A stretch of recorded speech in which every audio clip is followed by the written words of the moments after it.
Vous êtes sur le point d'écouter un message qui révolutionnera votre vie et vous positionnera en Christ. Vous révélant les mystères de l'évangile pur, vous restituant votre héritage en Christ et brisant les forteresses sataniques qui empêchent de saisir toutes les grâces. Excellente écoute.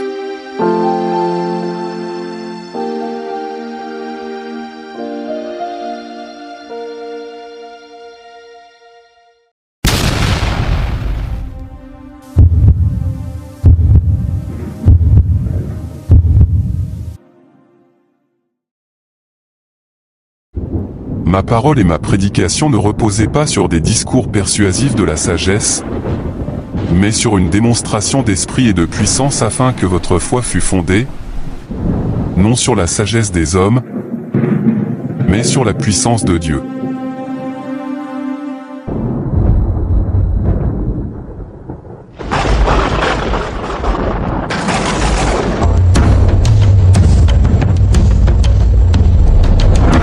L'Esprit du Seigneur est sur moi, parce qu'il m'a oint pour annoncer une bonne nouvelle aux pauvres.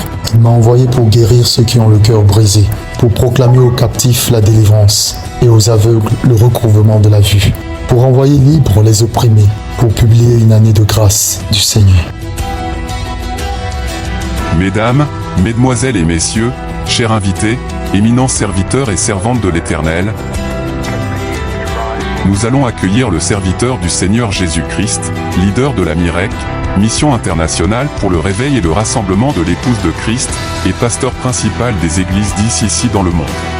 Son mandat, 2 Timothée 4:1-2. Je t'en conjure devant Dieu et devant Jésus-Christ, qui doit juger les vivants et les morts, et au nom de son apparition et de son royaume, prêche la parole, insiste en toute occasion, favorable ou non, reprend, censure, exhorte, avec toute douceur et en instruisant. Nous recevons l'homme de Dieu, l'apôtre prophète Sédéc Emmanuel, sous vos acclamations.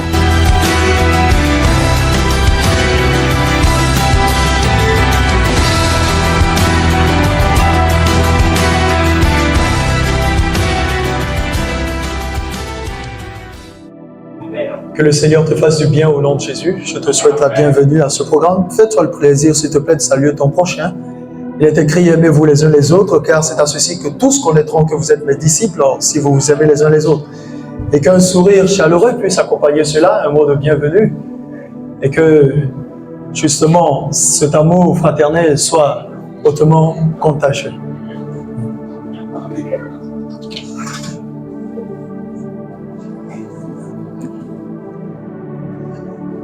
Et pendant ce temps, je vais demander à la régie de bien vouloir me préparer Jean chapitre 1, Jean chapitre 11 à partir du verset 1er. Jean chapitre 11 à partir donc du verset 1er. Et moi, depuis ma position, je te salue, que Dieu te bénisse et qu'il te fasse du bien.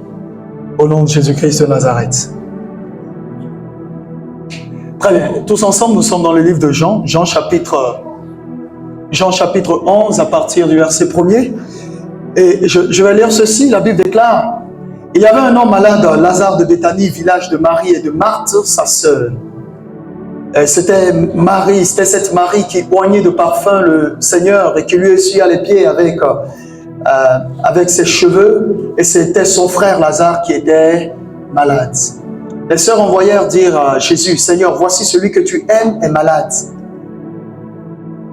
Après avoir entendu cela, Jésus dit: cette maladie n'est point à la mort, mais elle est pour la gloire de Dieu, afin que le Fils de Dieu soit glorifié par elle. Or, Jésus aimait Marthe et sa sœur et Lazare. Lors donc qu'il eut appris que Lazare était malade, il resta 2 jours encore dans le lieu où il était. Et il dit ensuite aux disciples: retournons en Judée. Les disciples dirent: Rabbi, les Juifs tout récemment cherchaient à te lapider et tu retournes en Judée? Jésus répondit: n'y a-t-il pas 12 heures au jour? Si quelqu'un marche pendant le jour, il ne bronche point, parce qu'il voit la lumière de ce monde. Mais si quelqu'un marche pendant la nuit, il bronche, parce que la lumière n'est pas en lui. Après ces paroles, il leur dit ouvertement, il leur dit: Lazare, notre ami, dort, mais je vais le réveiller.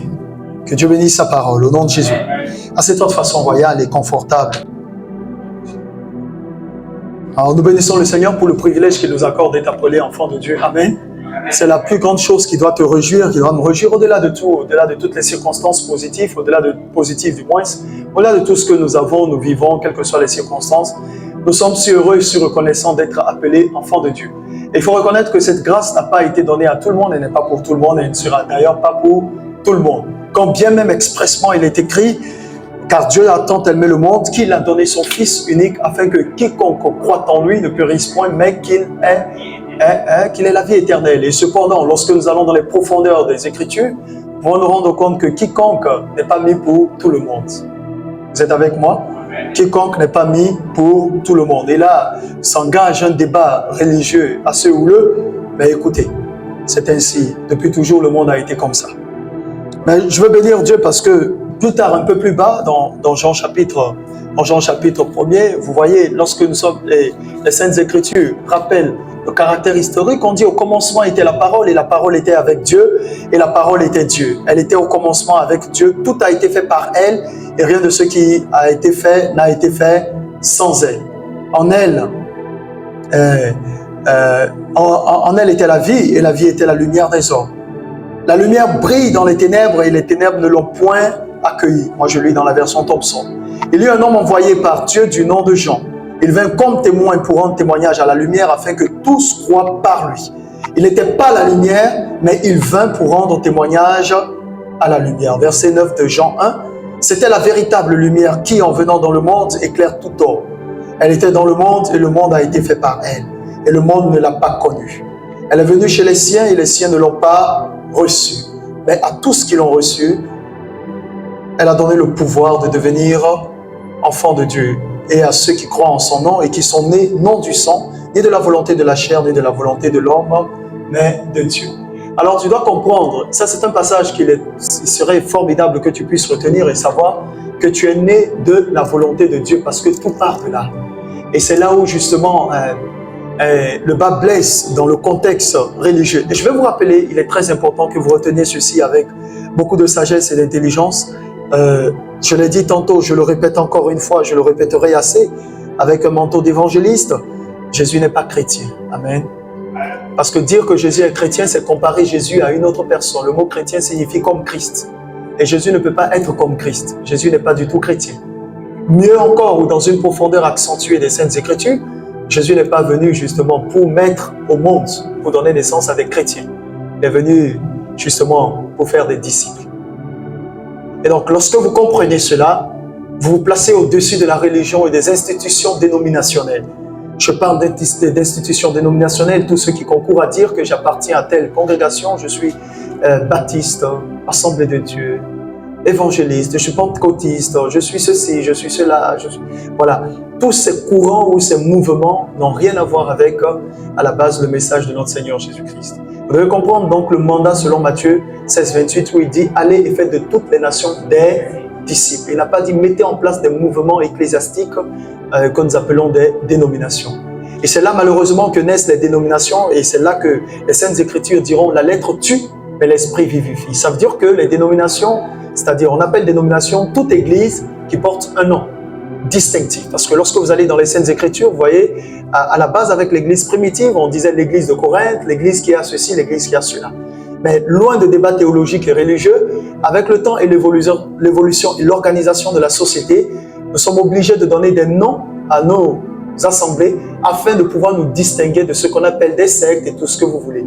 Et mieux encore pour que les gouvernements en place, parce qu'il faut noter selon le livre de Romains, qu'il est écrit que toute autorité vient de Dieu et a été établie par Dieu. Afin de faire un bon suivi et de savoir ce que vous racontez, ce que vous faites, avec l'évolution de la société civile et tout ça, il est important d'avoir un nom pour justifier justement le mandat qui vous accompagne et ce que vous faites. C'est la raison pour laquelle nous avons des églises qui portent aujourd'hui des noms. Vous êtes avec moi? Ah, maintenant, au-delà de l'organisation de la société qui a évolué avec le temps et avec la civilisation, ça ne change pas néanmoins la personne ou la parole de notre Seigneur Jésus-Christ. Car dans Hébreux chapitre 13, verset 8, il est écrit que Jésus-Christ est le même hier, aujourd'hui et éternellement. Alors, quelle que soit donc l'organisation à laquelle tu appartiens, ayant un nom ou pas, il est important que tu te reconnaisses en qualité de fille ou de fils de Dieu. Parce que c'est là qui sera où les choses déterminantes vont se jouer. Vous êtes avec moi? Et quand Dieu viendra, manifestera sa grâce à travers la venue du moins de notre Seigneur et Sauveur Jésus-Christ, il ne viendra pas chercher les pentecôtistes seulement, les baptistes, les presbytériens et tout ce que vous voulez, non. Il viendra chercher uniquement ses enfants. À tous qui l'ont reçu, à tous qui ont cru en son nom, elle a donné donc le pouvoir de devenir enfant de Dieu. Mais quand je vais encore plus loin, dans les profondeurs de la parole, eh bien Jésus ne viendra pas chercher seulement ses enfants. C'est là où ça fatigue. Nous sommes dans Matthieu 25, les vierges folles et les vierges sages. Mais il viendra chercher son épouse. Et là, c'est plus compliqué. Parce que si tu ne fais pas partie de l'épouse de Christ, tu es disqualifié pour l'enlèvement. Affaire à suivre. Nous sommes dans le réveil spirituel. Amen. Et donc, au-delà de tout, vous devez savoir qu'on peut battre des mains, on peut être excellent conducteur, modérateur et tout ce que vous voulez, pasteur, apôtre, prophète, évangéliste et docteur, et rater justement, de façon lamentable et désagréable, le retour de notre Seigneur. Donc, il est important que vous connaissiez votre position, votre place et que vous marchiez exactement comme la parole veut que vous marchiez et que par-dessus tout, vos âmes soient spirituellement nourries. Vous êtes avec moi? Alors donc, bienvenue à ce programme du réveil spirituel qui commence aujourd'hui et qui s'achèvera le dimanche par la grâce de Dieu. C'est probablement le dernier programme que je tiens avant mon long voyage missionnaire qui va commencer très bientôt. Et je prie Dieu qu'il donne la capacité, l'habileté à chacun de pouvoir saisir la portion de parole qui doit sortir. Retenez ceci, Dieu avance, il avance toujours. Et quand on décide de s'arrêter, lui, il prend la résolution d'avancer. Donc il faut que tu prennes la résolution toi-même d'avancer et de ne pas rester dans une position assez standardiste. C'est bon pour tout le monde? Très bien. En cette première soirée, voici le sous-thème que je vais développer, toujours dans le contexte du réveil spirituel. Je parlerai donc des avantages territoriaux par Jésus-Christ. Amen. Les avantages territoriaux par Jésus-Christ. Alors, j'avais dit, nous sommes dans un ministère prophétique, mais avant cela, nous sommes bien sûr, nous sommes apostoliques, nous sommes prophétiques et nous sommes parole. Alors, je vais te faire comprendre ceci. Sois très attentif parce que si tu ne comprends pas aujourd'hui, il te serait difficile de comprendre dans les jours à venir. Après ça, je rentrerai certainement dans le prophétique parce que le Saint béni soit-il, c'est-à-dire l'Éternel, à travers le Saint-Esprit m'a donné des paroles et il faut que la vie soit embellie et que nous puissions aller de gloire en gloire. J'avais précisé qu'à ce programme, nous aurons ce qu'on appelle l'activation de l'ange de la prospérité. Vous êtes avec moi? Alors, combien de personnes croient aux anges ici? Vous êtes là? Très bien. Et combien de personnes savent que justement, nous ne sommes pas là, nous n'adorons pas les anges? Amen. Nous n'adorons pas les anges. Vous êtes d'accord avec moi? Nous n'adorons pas du tout les anges. Est-ce qu'au niveau de la régie, vous pouvez me ramener dans le livre de la Révélation, appelé le livre de l'Apocalypse, où l'apôtre Jean va se retrouver avec le mystère de la parole et après les avoir expliqués, il va se retrouver en présence de l'ange et il va vouloir se prosterner devant lui et vouloir l'adorer. Et l'ange lui dira, garde-toi de le faire, je suis ton compagnon de service et celui de tes frères et celui des prophètes également. Et tu gardes le témoignage n'est-ce pas, de Jésus-Christ. Alors si on peut m'afficher le verset, nous sommes dans Apocalypse. Alors je vais vous rappeler ceci. Lorsque nous parlons de l'activation de l'ange de la prospérité à côté de nous, nous sommes dans un ministère prophétique, il faut que nous ayons, selon Romains chapitre 12, le verset 12, que nous soyons transformés par le renouvellement de l'intelligence. Alors lorsqu'il n'y a pas de renouvellement de l'intelligence dans une communauté, dans une famille, dans une église, eh bien nous restons dans ce que nous appelons des traditions, des dogmes et tout ceci. C'est-à-dire que nous disons que nous croyons en ceci, point barre. On n'évolue pas dans la compréhension de ce en quoi nous croyons, on ne rétrécit pas dans la compréhension, c'est-à-dire on ne rétrograde pas, mais nous sommes dans une position figée. On appelle cela des conservateurs. Et vous allez voir qu'au fil des temps, ceux qui développent ce type de mentalité bloquent justement l'accès à la révélation que le Saint-Esprit veut leur accorder. Vous verrez que de génération en génération, on dira ici c'est comme ça qu'on fait, point barre, ça ne se discute pas. Or, ce n'est pas comme ça normalement que les choses doivent être faites parce que lorsque nous sommes conduits par l'Esprit de Dieu, c'est lui qui nous conduit dans toutes circonstances et nous permet justement de savoir quoi faire. Alors, lorsque je parle de l'ange, vous avez trouvé le verset pour moi, je parle de l'ange dans Apocalypse, s'il vous plaît, dans Apocalypse, et il va lui dire, garde-toi de le faire, je suis ton compagnon de service. Mieux encore, je vais plus loin, tu dois savoir là où tu es, que tu as un ange de l'Éternel à côté de toi. La Bible déclare que l'ange de l'Éternel campe autour de ceux qui le craignent et il les arrache au danger. Donc si tu ne crois pas et que tu ne comprends pas que tu as un ange de Dieu à côté de toi, il te serait difficile de marcher dans la crainte de Dieu. Parce que ce qui nous permet de marcher dans la crainte de l'Éternel, on parle de la piété à ce moment précis.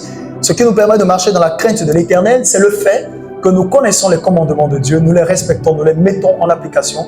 Et au-delà de tout, nous savons que nous sommes remplis du Saint-Esprit, le Saint-Esprit est avec nous et en nous. Et mieux encore, les anges du Seigneur sont à côté de nous. Vous savez, il est écrit, l'ange de l'Éternel campe autour de ceux qui le craignent et il les arrache au danger. Le danger n'est pas seulement le meurtre, le danger n'est pas seulement le guet-apens, le danger n'est pas seulement les pièges que tente l'ennemi, le danger est aussi la désobéissance à la parole de Dieu. Je vous expliquerai. Apocalypse chapitre 22, le verset 9. On va au verset 8, un tout petit peu. Il dit, c'est moi Jean qui ai entendu et vu ces choses. Et quand j'ai entendu et vu, je tombais au pied de qui? Au pied de l'ange qui me les montrait pour l'adorer. Mais il me dit, l'ange me dit quoi? Garde-toi de le faire.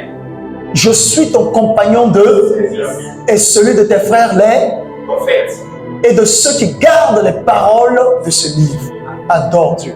Ça veut dire, écoutez-moi très bien, je serai très dur quand je suis dans l'enseignement, n'en déplaise à Satan et aux agents du diable. Jean 8, 32, vous connaîtrez la vérité et la vérité vous affranchira. Je vais faire dans les jours à venir avec le manteau prophétique et évangéliste et de docteur de la parole, je vais bouleverser les mentalités religieuses dans cette nation dans les mois à venir. Parce que je suis fatigué des doctrines de démons et de la stupidité diabolique qui règne dans l'Église et qui veulent étouffer la parole de Dieu et d'agir.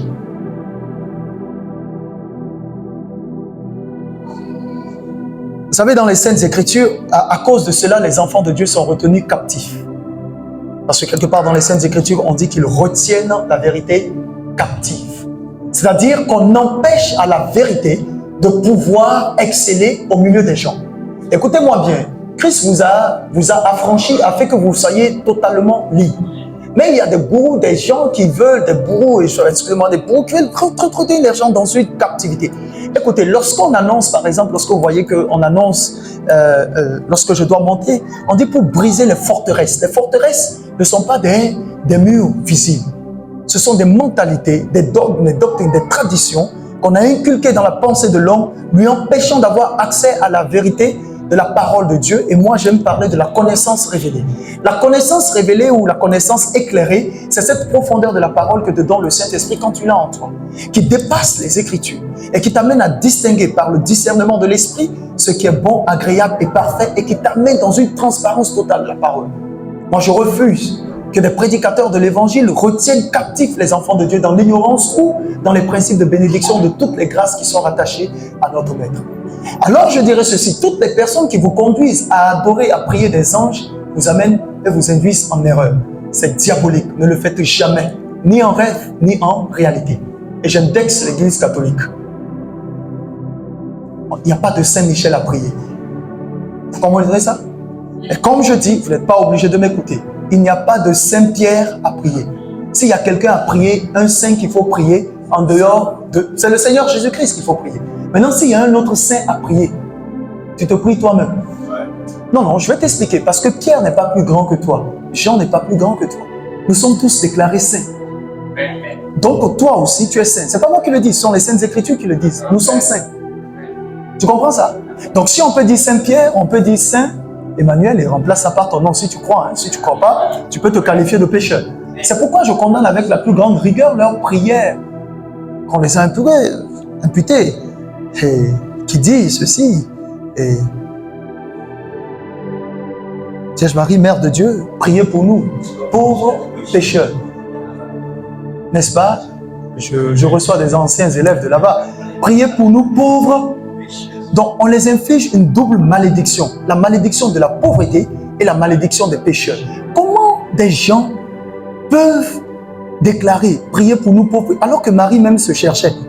Elle est sauvée, la mère de Jésus. Et cette sorcière de Marie dont on parle là, c'est la reine du ciel. On aura le temps de parler. Le jour viendra de toutes les façons. Un jour, toutes ces spéculations s'achèveront lorsque l'enlèvement aura lieu et que la marque de la bête sera libérée. C'est là que les gens regretteront l'effusion du Saint-Esprit. Mais pour toi qui entends, ressaisis-toi. Pauvre pécheur. Premièrement, tu n'es pas pauvre. Deuxièmement, tu n'es pas un pécheur.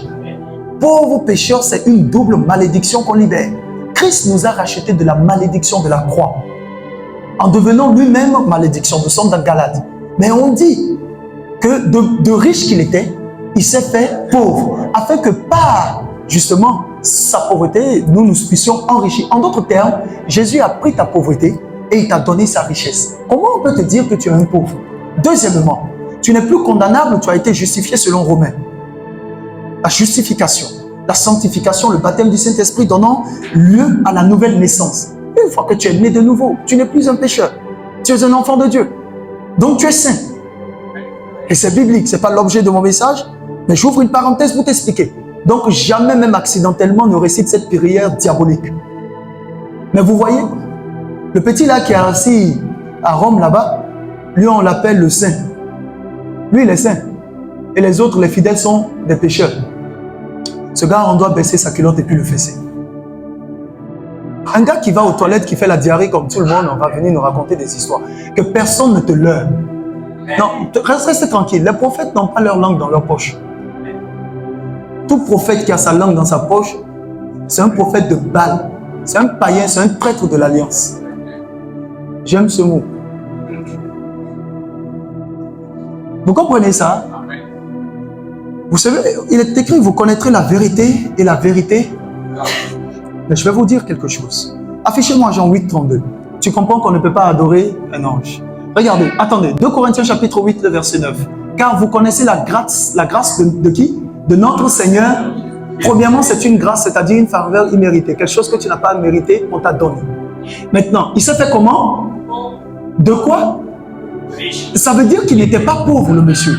Jésus n'a jamais été pauvre. Quelqu'un comprend de quoi je parle? Donc, il est strictement interdit que la pauvreté soit sur ta vie. Il y a la pauvreté mentale, il y a la pauvreté intellectuelle, il y a la pauvreté financière, la pauvreté matérielle. Oh, je vais aller plus loin. Il y a la pauvreté vestimentaire. Il y a la pauvreté relationnelle, il y a la pauvreté sentimentale. La pauvreté sentimentale, c'est ceux qui ont régulièrement des boumins là. Tout le temps, toi, on est en train de te donner des chocs émotionnels. Que Dieu te délivre. Jésus t'a racheté de ça. Ah, tu comprends ça? Il y a la pauvreté religieuse, la pauvreté. Quand on parle de pauvreté, je vais vous dire, la pauvreté, c'est la marque indélébile de Satan dans la vie de quelqu'un. Je parle de l'activation de l'ange de la prospérité dans notre vie. La pauvreté peut s'affirmer par le fait que tu es régulièrement malade. Ce n'est pas normal. Un domaine de ta vie dans lequel tu n'es pas riche, tu n'es pas prospère, il y a un problème. Les gens se marient par exemple pour être heureux, mais dans le foyer ils sont malheureux. C'est que tu es pauvre dans le foyer. Et ça veut dire que Satan a un impact dans ton foyer. Est-ce que vous comprenez ce que je dis? Il y a des personnes qui n'ont pas le bonheur, qui ne sourient jamais. Alors qu'il est écrit, n'est-ce pas? Soyez toujours joyeux. Ça veut dire que ces personnes sont pauvres en bonheur et en joie. Tu commences à comprendre. Maintenant, mieux je t'explique, mieux tu commences toi-même à faire le point. Dans quel domaine de ta vie est-ce que tu es pauvre? Et on va en parler. Regardez, il dit, il s'est fait pauvre, français courant, car vous connaissez la grâce de notre Seigneur Jésus-Christ. Lui qui était comment? Riche. Il s'est fait comment? Pauvre. En votre, donc en notre faveur, afin de vous enrichir. Maintenant, quand un riche vient t'enrichir, qu'est-ce que tu fais? Étant pauvre, tu deviens riche. Si tu étais riche et que le riche vienne d'enrichir, c'est que tu deviens riche. C'est qu'il ôte ton manteau de pauvreté et il te donne sa richesse. Vous comprenez ça? Mais la vérité, c'est que même quand Jésus a pris notre pauvreté, il n'est pas devenu pauvre. Donc ça veut dire que la pauvreté a été éradiquée. Vous savez ce que ça signifie éradiquer? Elle n'existe plus. Il n'y a plus de traces, de marques de pauvreté sur la vie d'un enfant de Dieu. Il faut comprendre ça à vie. Dans tous les domaines. Tant que tu ne comprendras pas ça, tu ne réussiras pas dans les domaines de ta vie. Parce que c'est la connaissance, premièrement, qui rentre en jeu, et deuxièmement, la vérité. Je vais vous démontrer quelque chose. Nous sommes dans Jean 8, 32. Vous connaîtrez la vérité, et la vérité vous... On va faire une étude intelligente des Saintes Écritures. Vous savez, nous sommes sages, nous sommes intelligents. Ne perdez pas du temps à vouloir expliquer des choses profondes aux gens qui ne vont pas comprendre. Parce que j'aime dire ceci, il y a des gens, quand je finis de prêcher, ils sont très fâchés, mécontents, ça n'a pas commencé aujourd'hui, mais c'est à cause d'un homme de Dieu qui m'a dit, c'est un peu trop, c'est du lourd. J'ai dit, tu sais, à eux, il ne leur est pas permis de connaître les mystères du royaume. Mais à nous, il nous est permis de connaître. Alors, une nourriture qui n'est pas pour toi, tu ne peux pas la manger, frère. Ah d'accord? Il y a des gens qui ne peuvent pas supporter le piment. Mais il y a d'autres sans piment, ils ne mangent pas. Et ils sont heureux quand il y a le piment. C'est que le piment n'est pas fait pour toi. Très simple. Donc on ne donne pas du piment à tout le monde. Et pourtant, tu sais que quand tu as un palu chronique ou bien aigu, là, on t'écrase du piment qui te fait transpirer souvent, je dis bien souvent, ça contribue à te... Tu comprends, non? Mais ce n'est pas pour tout le monde. Une très bonne soupe au poisson, tu vois. Tu comprends ça? Mais ce n'est pas pour tout le monde. Regardez ça, Jean 8, 32. Vous connaîtrez là, et la vérité vous affranchira. Est-ce que je peux la voir dans une autre version? Je vais vous ouvrir les yeux, je vais vous éclairer par rapport aux Saintes Écritures et par rapport à ce verset que vous avez récité pendant longtemps depuis que vous êtes croyant. Jean 8, 32, version parole de vie. Ainsi vous connaîtrez la vérité et la vérité vous rendra comment? Alors, combien de personnes se souviennent d'Amos? Donnez-moi Amos. Mon peuple, vous connaîtrez la vérité et la vérité fera de vous des hommes libres. Nous avons 3 versions différentes. Alors, donnez-moi Amos où il dit, mon peuple périt, faute de... Écoutez très bien. Je parle du réveil spirituel. J'ai lu Jean chapitre 11, verset 1er.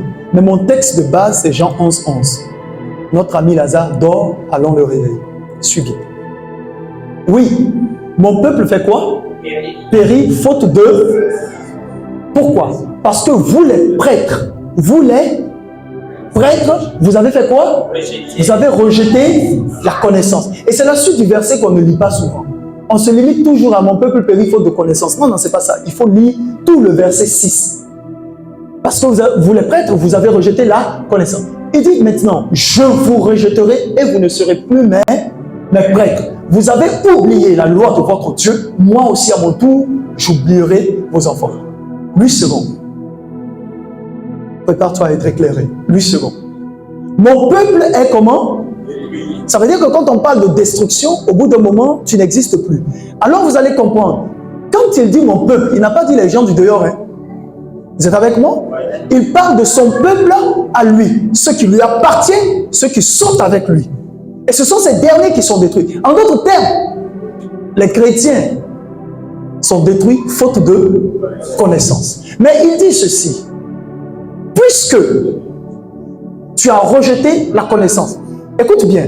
Quand il dit puisque, faisons un peu de droit. Puisque tu as rejeté la connaissance, ça veut dire que la connaissance est venue à toi et tu l'as refusée.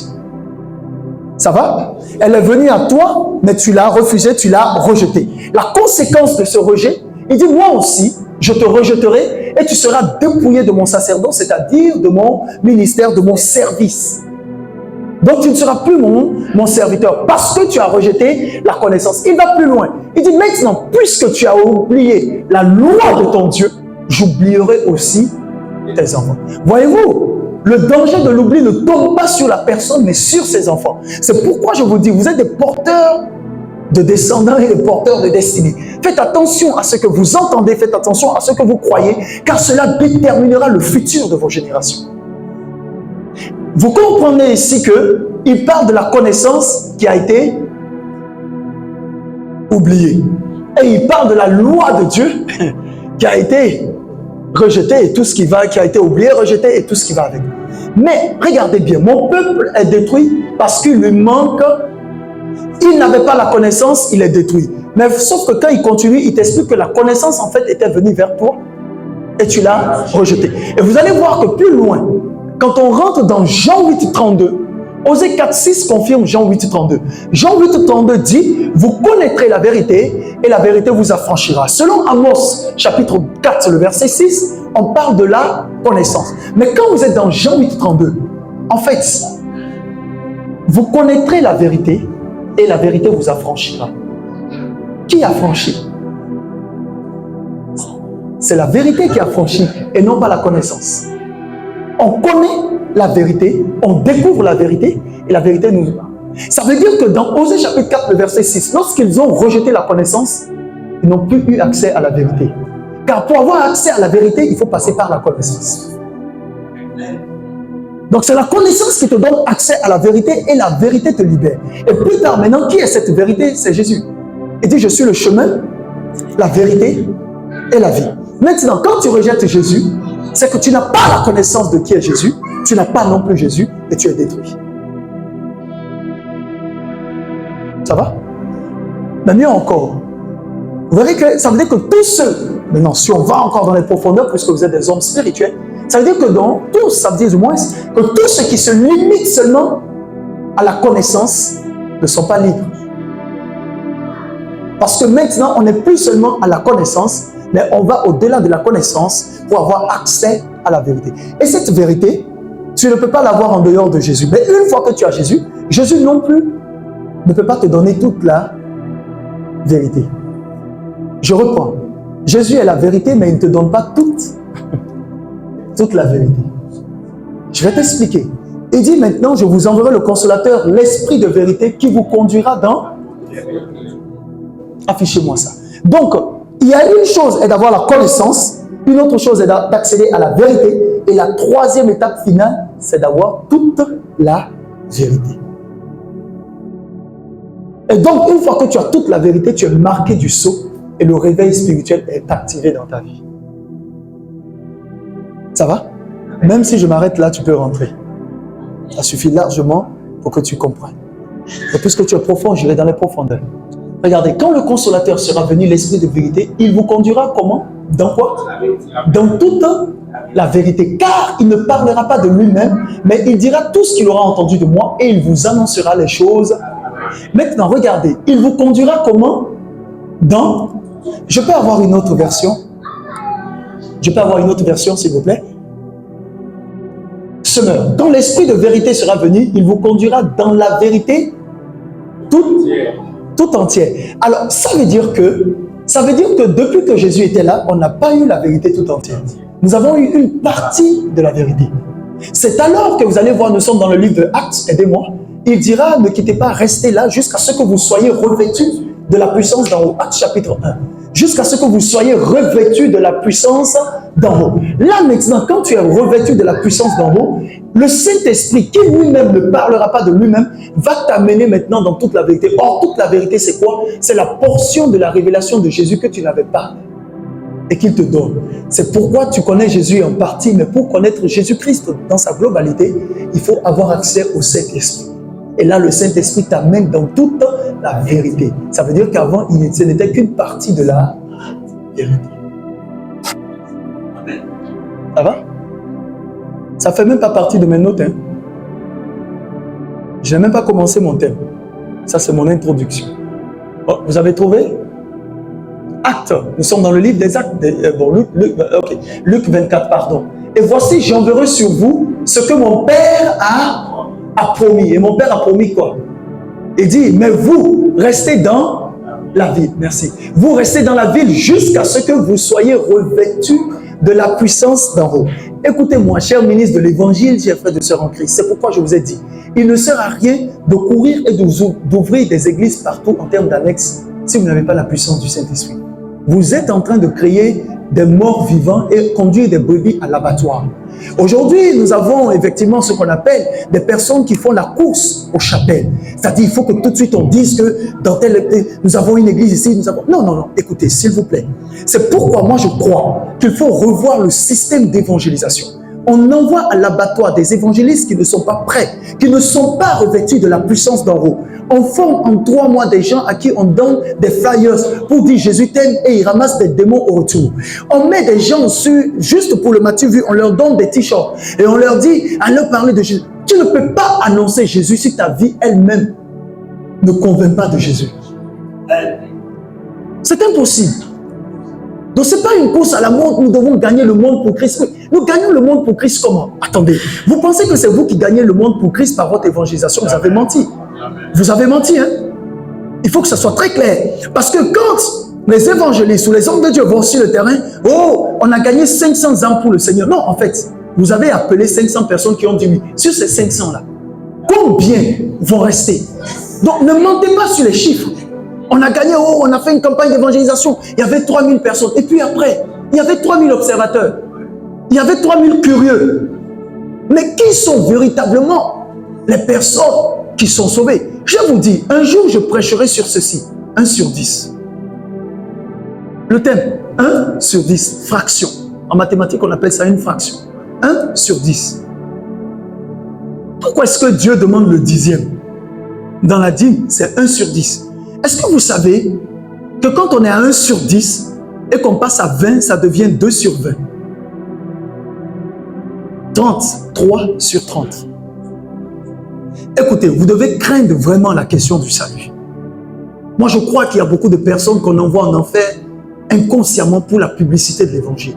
Je veux dire à tout homme de Dieu qui véritablement se soucie des âmes, de revoir au sein de sa communauté si les gens sont réellement convertis, au lieu de chercher la masse et la foule.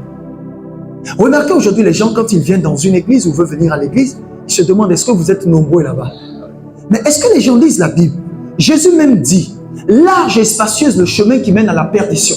Il y en a beaucoup qui l'empruntent. Étroite et resserrée le chemin qui mène à la vie, et il y en a peu qui le trouvent. Vous pouvez me donner ça?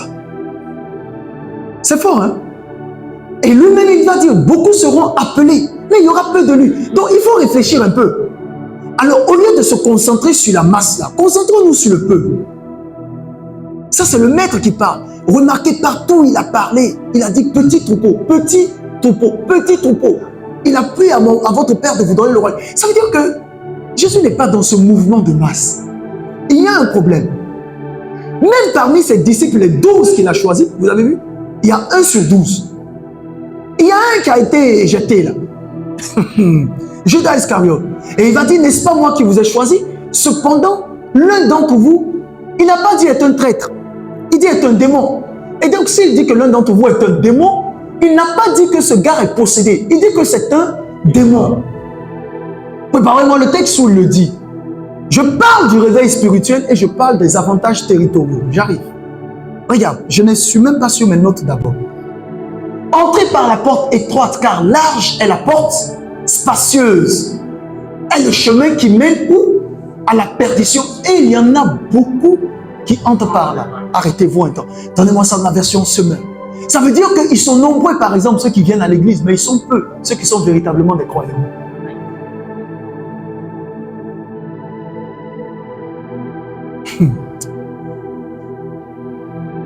Entrez par la porte étroite. Quand on dit c'est étroit, c'est... Hein? En effet, large est la porte et spacieuse. La route qui mène à la... Nombreux sont ceux qui sont... Est-ce que vous avez compris? Jésus est un bâtisseur. Il dit la pierre qu'ont rejeté ceux qui bâtissaient est devenue la principale de l'angle. Je vais vous expliquer. Entrez par la porte étroite, car large est la porte et facile. Et quoi? Facile. Le chemin qui mène à la ruine. Nombreux sont ceux qui passent. C'est de là qu'il dira qu'il n'y a que 2 messages dans tout l'évangile, dans toute la Bible. 2 messages que nous devons prêcher du début à la fin de l'année et du début à la fin de notre vie en tant que croyants. Vous n'avez que 2 messages dans la Bible résumée. 2 messages, pas plus. C'est-à-dire que si tu n'as pas de thème, du 1er au 31, 2 messages qui englobent toutes les Écritures, qui parlent de toute ta destinée. 2 messages. Premièrement, le message de l'amour. Deuxièmement, le message de la foi. C'est tout. Le monde a commencé par l'amour. Il a été perdu. Il a été racheté par l'amour. Et la foi est tout ce qui conditionne. 2 choses. Et si tu n'as pas ces 2 choses, tu ne vas pas au ciel. Tu comprends ça? Ça, c'est parce que j'ai été gentil. Mais si je vais être plus coriace, c'est une seule chose qui t'amène au ciel. C'est l'amour. Tu n'as pas ça, tu ne rentres pas. Tu peux avoir la foi, hein? Tu ne rentres pas. Mais j'arrive, je vais t'expliquer. Quand Jésus leur dit, ne vous ai-je pas choisi, vous les 12, et pourtant, l'un de vous est un quoi? Donc Judas Iscariote n'était pas un humain. Donc quand on vous dit que parmi vous, là, vos amis que vous avez, il y a des démons. Vous savez, le gars, c'est un démon. Ce gars, on ne peut pas le délivrer. C'est un démon. J'aurai le temps d'en parler dans les jours à venir. Mais il a dit quoi? Large et spacieuse, n'est-ce pas? Large est la porte et spacieuse le chemin. Reviens à ce texte pour que je t'explique quelque chose. Jésus est un excellent charpentier. C'est un excellent constructeur. C'est pourquoi les maçons, là, l'ont pris et l'ont placé au 33e degré relatif à l'âge qu'il a passé sur la terre. Le 33e degré, c'est le dernier degré de la franc-plomberie. Pour ne pas dire maçonnerie. Regarde ça. large et spacieuse le chemin qui mène à la perdition. Je vais te montrer. Il a parlé de quelque chose ici. On décortique les Écritures. Il dit, mais combien étroite est la porte et difficile le chemin qui mène à la vie. Peu nombreux sont ceux qui... Il n'a pas dit sont ceux qui passent par là. Ceux qui trouvent. Ça veut dire que pour trouver, il faut chercher. Alors pour chercher, il faut être illuminé. Il faut être éclairé. Et si tu n'es pas éclairé par le Saint-Esprit, tu n'auras pas ce chemin. C'est pourquoi beaucoup s'égarent. Mais il y a quelque chose qui m'intéresse. Revenez dans l'autre version où il parlait de la porte qui est large. Je vais vous expliquer. Le Saint des Saints. Quand il parle de la porte qui est large. Quand il exprime l'idée de la porte qui est large en parlant du chemin, il explique clairement que le chemin, ou si vous voulez, je le dirais ainsi, la porte est proportionnelle au chemin. C'est-à-dire que entrer par la porte étroite, car large est la porte. On dit que la porte est comment? Donc quand on te dit qu'une porte est large, c'est que c'est balèze. N'est-ce pas? Elle est comment? Elle est large et la porte est facile, le chemin qui mène à la nuit. Donc ça veut dire que si la porte elle est ici, comme celle que j'ai à côté de moi, la dimension est proportionnelle. Quand on place une porte, on la place proportionnellement à la dimension mesurée, dans le nombre de personnes qui peuvent passer. Donc la porte qui conduit à la destruction, là, c'est balèze. Et il y a beaucoup qui passent là. On dirait la porte des stades là. Et ils sont nombreux. Mais celle qui mène à la vie, elle est petite. Et parce qu'elle est petite, elle n'est pas visible. Elle n'est pas perceptible. On ne la voit peut-être pas. C'est pourquoi il faut la chercher. Mais pourquoi on la cherche? Parce que c'est seulement ceux qui l'ont mérité qui y auront accès. L'autre, c'est facile. Si c'est ta Bible souligne ça, c'est facile. Donc tout le monde trouve le chemin. Mais vous savez, les trésors ne sont pas accessibles à tous. Vous comprenez ça? Donc il est très important pour toi d'être positionné, d'être placé, pour savoir réellement quel rôle est-ce que je suis venu jouer sur la terre et quelle est l'importance de ma vie sur terre. Et j'insiste encore, ce n'est pas parce que vous appartenez à la DCC que vous serez sauvés. Non, loin de là les amis. On aura le temps d'en revenir. Ça t'a fait du bien? Revenons sur la question donc de la prospérité. Je parlais ainsi de l'ange. Et je parlerai de l'activation de l'ange de la prospérité dans la vie de chacun et du réveil. On ne peut pas parler de réveil sans parler de sommeil. Quand on parle de réveil, c'est qu'il y a un sommeil. Dans Jean 11, Jésus dit, notre ami Lazare dort, allons le réveiller. Mais Jésus n'a pas dit que Lazare était mort. Eux, ils ont dit que Lazare est mort, mais lui, il a dit que Lazare dormait. Alors, tu dois comprendre qu'il y a une différence entre dormir et mourir. Là, qu'est-ce qui se passe maintenant? Lorsqu'on parle de réveil spirituel, j'ai dit tantôt que le réveil, c'est le fait, justement, de sortir d'un sommeil peut-être profond ou léger, mais dans tous les cas, tu es inconscient et tu as besoin de quelque chose pour te ramener. La preuve, c'est que chacun d'entre nous, nous bénissons Dieu pour l'horloge biologique qu'il a mis en nous. Parce que quand tu te réveilles, en vérité, ce n'est pas par ta propre force. La preuve est telle que même quand l'alarme sonne, souvent tu n'entends pas. Mais il y a ce qu'on appelle l'horloge biologique que Dieu a mise en place qui fait en sorte que tu es là et puis subitement, papa, tu ouvres les yeux. Et tu te rends compte que tu es vivant. Même phénomène quand tu crèves. Les yeux spirituels s'ouvrent du moins, et tu vois les anges. Et tu vois ton corps. On te dit, allons. Quand on dit quelqu'un est mort là, c'est ça. Ses yeux physiques se ferment. Ses yeux spirituels s'ouvrent et se retrouvent dans l'autre monde. Et maintenant, il voit des gens qu'il ne connaît pas. Peu de temps après, il tourne, il voit son corps. C'est tout. À partir de cet instant, lui, il vous voit, vous ne le voyez pas. Il vous parle, vous n'entendez pas. Il fait des gestes, il crie. Il vous touche, mais sa main vous traverse. Le corps physique, cette enveloppe inutile, est détruite. Il a accès à une autre dimension, à un autre monde. Maintenant, il attend. Soit les anges viennent, soit les messagers de la mort viennent le chercher pour le conduire dans le lieu de tourment. Lazare et le riche. Affichez-moi juste la partie. Et vous allez savoir quand tu meurs, qui vient te chercher. Selon justement la position que tu occupais, soit la porte étroite, soit la porte large. Vous êtes avec moi? Donc à chaque fois que nous dormons, nous nous couchons pour nous endormir la nuit, en fait, nous sommes morts. Parce qu'on n'est jamais loin de là. Toute personne qui dit « je vais me reposer », je vais un peu me reposer. Ce n'est pas le même mot là qu'on met sur les tombes, ici repose. C'est pas ce qu'on dit repose en paix. Donc chaque fois que tu dis je vais me reposer, ou bien on dit il est où, non, il se repose, en fait il est mort. Parce que rien ne garantit que tu vas te lever. Hé frère, c'est pourquoi il faut être humble. Il faut être humble. C'est une grâce. Hein? Il faut être humble. Regarde, la Bible déclare, on remonte au verset 21, verset 20. Ouais. On dit, devant la porte de sa maison était couché. Remontez un peu. Je n'aime pas cette histoire de Lazare qui m'embête vraiment. J'aimerais lui poser des questions quand on se verra. Remontez un peu. Il y avait une fois, un homme comment? Qui s'habillait comment? Des vêtements les plus fins et les plus coûteux. Et qui, chaque jour, vivait dans le luxe en faisant de bon, chaque jour. C'est fort, hein? Chaque jour. C'est pas à chaque fin du mois. Hein? Chaque jour, lui, il vivait dans l'abondance et le bon repas. Alors, verset 20. Devant la porte de sa maison était couché un pauvre homme appelé Lazare. Son corps était couvert de plaies. Il aurait bien voulu se nourrir des morceaux qui tombaient de la table du riche. De plus, les chiens venaient lécher. Quelles conditions! C'est-à-dire que le riche passait à côté de lui, n'a même pas pris le soin d'aller le soigner ou le faire soigner.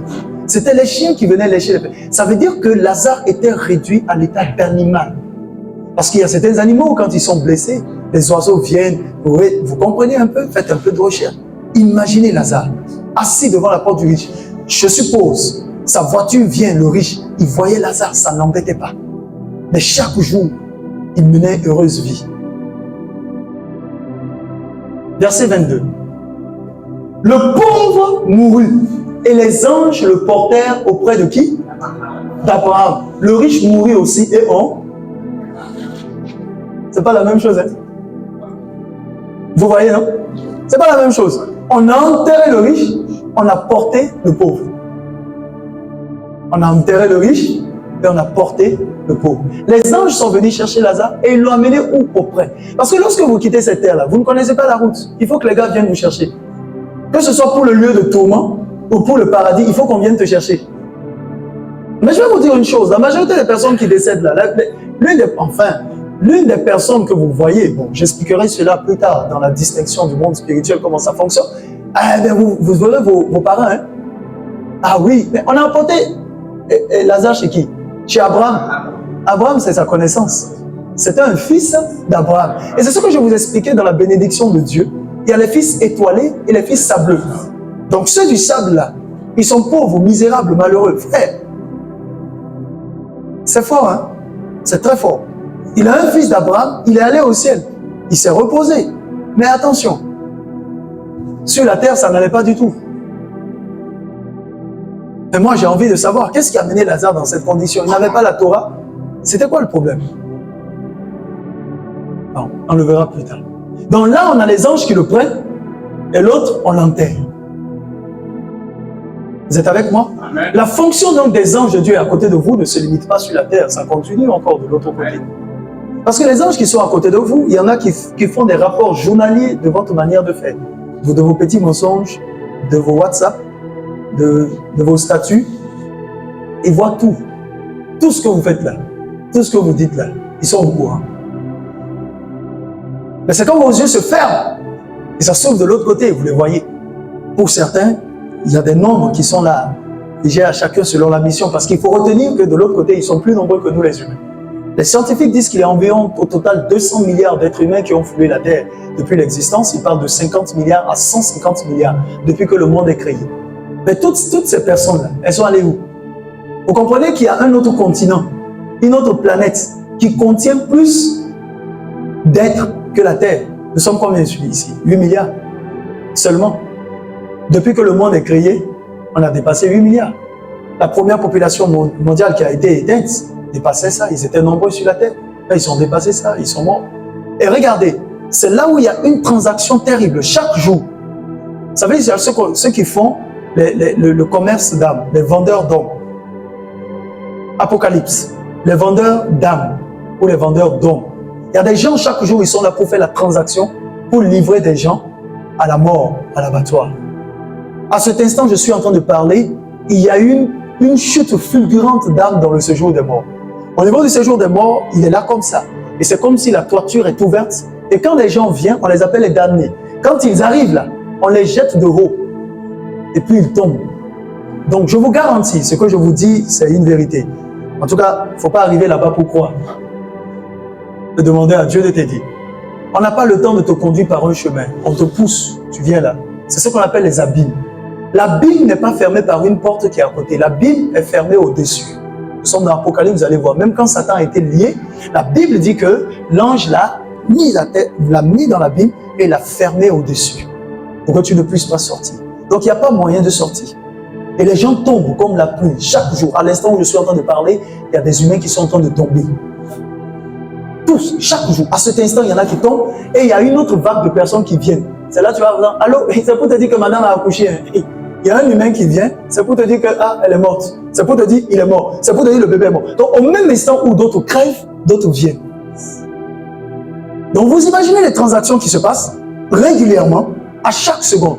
Et les gens sont étiquetés, sont marqués en fonction de leur arrivée. Les gars ont un registre là-bas.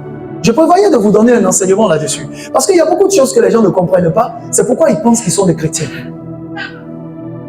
Même chez Jésus, il y a 2 livres différents. Il y a un livre où on écrit le nom des gens et on enlève. Et on remplace par d'autres. Il y a un livre qu'on appelle le livre de vie. Il y a un autre livre qu'on appelle le livre de vie de l'agneau. C'est pas la même chose. Et il y a beaucoup de livres aussi. C'est pourquoi dans l'Apocalypse, on dit des livres furent ouverts. Donc maintenant, si ton nom se retrouve seulement dans le livre de vie, mon ami, tu es en danger. Mais si ton nom est dans le livre de vie de l'agneau, tu es sauvé. Simple différence, c'est quoi? Le livre de vie, si on va dans une profondeur, c'est le livre où les gens sont sauvés. Mais le livre de vie de l'agneau, ce n'est pas le contexte dont je ne vais pas dans la profondeur, c'est le livre de vie où sont inscrits le nom de ceux qui sont sauvés avant que le monde ne soit créé. Ces personnes-là, on ne peut pas effacer leur nom de là. Donc, mieux vaut pour toi avoir ton nom inscrit dans le livre de vie de l'agneau. Donc, tout ce que nous avons là, des gens vont retrouver leur nom dans le livre de vie après être passés par la grande tribulation. C'est ça, Matthieu 25 de la Vierge folle.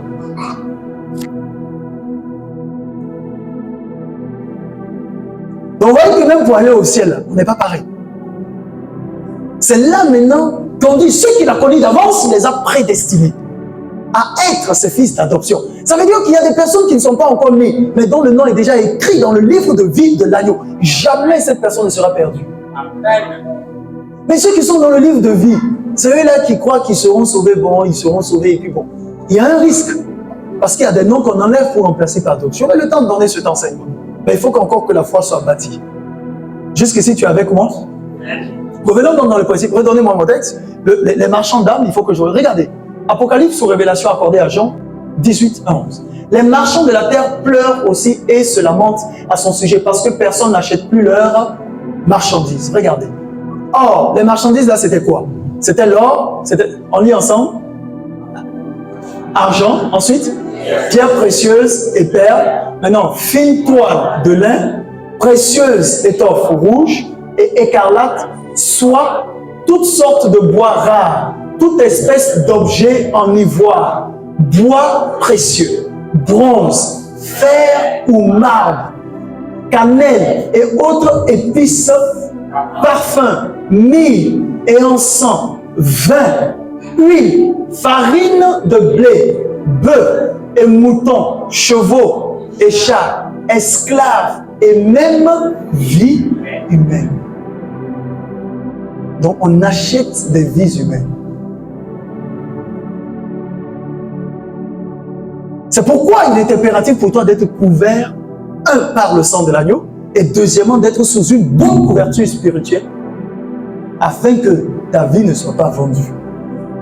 Et beaucoup sont là, on les a déjà vendus aux enchères, dans le monde de la sorcellerie. Ce n'est pas ton cas au nom de Jésus.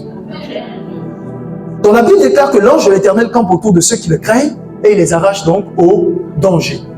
Maintenant, qu'est-ce qui se passe? Dans le contexte du réveil spirituel, je l'avais dit, quand on dit spirituel, ça veut dire que c'est totalement relatif au domaine de l'esprit. Maintenant, on ne peut pas parler du domaine de l'esprit, justement, sans faire allusion à la personne, je vais le dire ainsi, à la personne du Saint-Esprit. Maintenant, regarde ceci avec moi. Romains chapitre 12, à partir du verset 11. À quel moment est-ce qu'on parle de réveil spirituel? Romains 12, 11, rapidement. Ensuite, Apocalypse 3, 16. Et je vais t'expliquer. Dès qu'on parle de réveil spirituel, cela veut impliquer une mort spirituelle. N'oublie pas ça. Quand on dit réveil spirituel, c'est qu'il y a mort spirituelle. Je reprends. Quand on dit qu'on te réveille de façon spirituelle, c'est que spirituellement, tu étais mort. Maintenant, Apocalypse 12, 11. Ayez du zèle et non de la paresse. Soyez fervents d'esprit, servez le Seigneur. Quelqu'un m'a dit, j'étais en train de prêcher, pourquoi est-ce que tu gesticules trop? J'ai dit, je ne gesticule pas, j'ai le zèle de l'évangile. Parce que vous voyez, il y a des personnes qui aiment les prédicateurs, on dirait les conférenciers de l'ONU. Mesdames, mesdemoiselles et messieurs, bonjour les journalistes à la télé. Hey, je suis un prédicateur de l'évangile. Si tu cherches, ça va dans les conférences. Je suis jeune, j'ai de la vigueur et j'ai vu des hommes de Dieu de 85 ans prêcher l'évangile avec zèle. Ça s'appelle avoir la vigueur. La Bible déclare que nous n'avons pas reçu un esprit de timidité, mais un esprit de foi. Tous ceux qui se comportent comme ça sont des menteurs, des escrocs et des païens. Non, je vais te le dire. Vous savez, il y a des choses, on ne lit pas, on vit. On dit, ayez quoi? Montrez-moi ça dans une autre version. Mais vous comprenez pourquoi je dis que quand je prêche, il ne faut pas être silencieux. Regardez, le problème c'est quoi? Pourquoi est-ce qu'on nous demande d'avoir du zèle? Quelque part, on dit, oh, voilà, c'est la même chose. Soyez fervent d'esprit. C'est-à-dire que tu dois être dynamique dans le domaine de l'esprit. Parce que quand tu n'es pas dynamique, écoutez, un feu doux et un feu, lequel fait peur? Vous-même, quand vous faites la cuisine, vous dites, on va mettre un feu doux, non? Feu doux, là, ça ne fait pas peur? Tu es quelque part, tu dis non, c'est bon, c'est à feu doux. Mais quand tu es dans ta chambre, tu entends le gaz là. Toi-même, tu sais, si tu ne fais pas vite, ce qui est dessus va brûler. N'est-ce pas? Écoutez, voici ce qu'ils disent. Je peux lire? Que votre amour soit comment? Ayez donc le mal. Ça veut dire qu'il y a des amours qui ne sont pas sincères. Maintenant, tout dépend de la manière dont nous définissons l'amour. Écoutez-moi très bien, tu ne peux pas avoir, je vous le dis, je le répète, tu ne peux pas avoir le Saint-Esprit et être aigri. Il faut arrêter ça. Le fait de vouloir parler la parole comme si c'est toi qui connaissais la Bible, tu es aigri, tu es tout le temps amer. Frère, tu es vaincu. Va te faire délivrer. Non, je vous dis la vérité. Comment tu peux me réciter tous les versets bibliques? Tous les versets bibliques. Mais quand on te regarde, tu es rempli de commérage, tu es rempli d'impudicité, tu es rempli d'adultère, tu es rempli de fornication, tu es rempli de tous les vices. Mais c'est toi qui connais les versets bibliques et tu... Regardez, hey, arrêtez ces bêtises-là que chacun a sa relation avec Dieu. C'est un mensonge religieux. C'est un mensonge religieux. C'est une porte ouverte au libertinage spirituel. C'est quoi cette affaire que chacun a sa relation avec Dieu? Maintenant, ta relation n'a aucun impact de reflet avec la parole de Dieu. Le tout n'est pas de venir citer des versets bibliques. Le tout n'est pas de parcourir toutes les églises de la terre. Tu as quel problème? Si tu parcours toutes les églises de la terre et qu'aucune église n'est bonne, c'est toi la pourriture de la vie. Non, tu es une poubelle ambulante entourée par des mouches. Je vous dis la vérité, les amis. Je voulais lire le dimanche. Avant de voir la paille qui est dans les yeux de ton frère, il faut voir la peau côté. Je vous l'ai dit ici, que chacun se soigne personnellement, et on n'aura pas le temps d'accuser quelqu'un à l'église. Voici une phase démoniaque, je vais vous le dire. Vous savez les amis, l'évangile que nous prenons, papa, il faut tout faire pour rapidement me trouver des points. Il faut que je sorte. Amen. Je vais ébranler la mentalité à cause de l'évangile. Vous savez, les âmes sont en captivité. Il y a des choses qui doivent être changées. Que personne ne vous amène à l'église sous un plan religieux. La vie doit changer, la vie doit être transformée. Et je vous le dis en vérité, chacun d'entre nous sait honnêtement s'il est avec Dieu ou pas. On a vu les pharisiens dans les Saintes Écritures. Ils connaissaient la loi, ils parlaient. Il y a des gens, quand ils commencent à parler, tu auras l'impression qu'ils ont raison. Mais des démons, habités par le démon, même la dimension de tes phares me démontre que tu es possédé de l'esprit de Jézabel.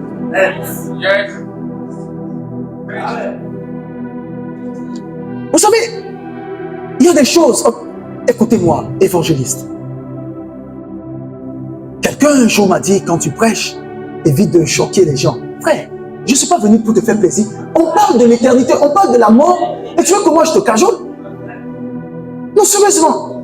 On parle de la mort. Si je t'aime, je te dis la vérité. Même si ça me concerne, je te dis la vérité, frère. Et maintenant, tu acceptes ou bien tu ne veux pas. Ne cajolez jamais les gens. Jamais. Parce que la Bible est très claire. Nous serons jugés pour ce que nous aurons enseigné.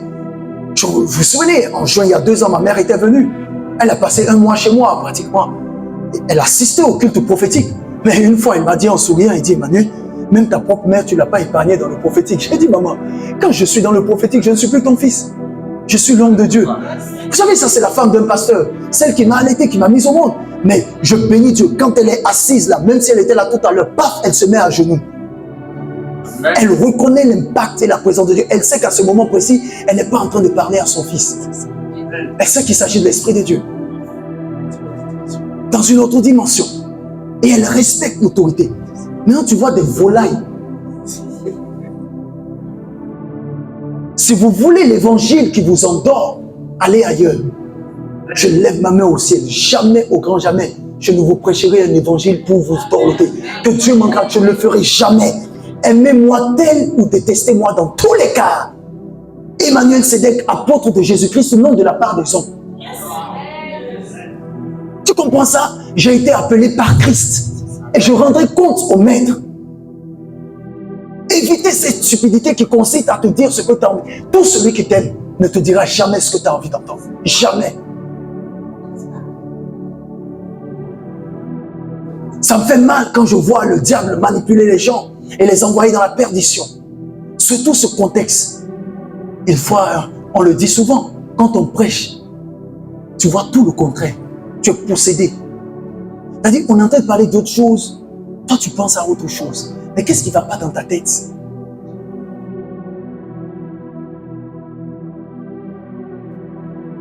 Homme de Dieu, j'ai parcouru des églises. J'ai été avec des pasteurs depuis des années. Depuis l'âge de 16 ans, 17 ans. J'ai parcouru. Mon père, il est pasteur. Il a sa communauté. Mais j'ai fréquenté des églises. J'ai vu combien de fois les religions, les dogmes, les doctrines sont différentes. Je n'ai jamais pensé un jour que je serais en train de tenir le micro et prêcher. Dieu sait que c'était la bataille entre lui et moi. Il a dû me menacer de mort pour que je tienne le micro. Sinon moi-même, je suis un homme d'affaires tout fait. Avant de me clouer, il m'a pris 850 millions. Chaque jour, je lui répète ça. Tu comprends ça? J'ai perdu avec Dieu 850 millions. Près d'1 milliard. À cause de l'évangile. Donc, je ne fais pas l'évangile pour de l'argent. Je lui ai dit que je ne rentre pas dedans parce qu'il y a un danger. Toi qui viens parler aux gens, les gens vont écouter ce que tu dis. Ils feront ce que tu vas dire. Mais et si tout ce que tu leur racontais, c'était du mensonge? Toutes ces personnes-là, on te demandera. Les gens n'ont plus la crainte de Dieu aujourd'hui. Et j'ai dit un jour, même à ma femme et à mes enfants, mes amis, je ferai comme mon père. Il y a 2 ans de cela ou 3 ans, il nous a tous rassemblés. Il a dit que tout le monde vienne.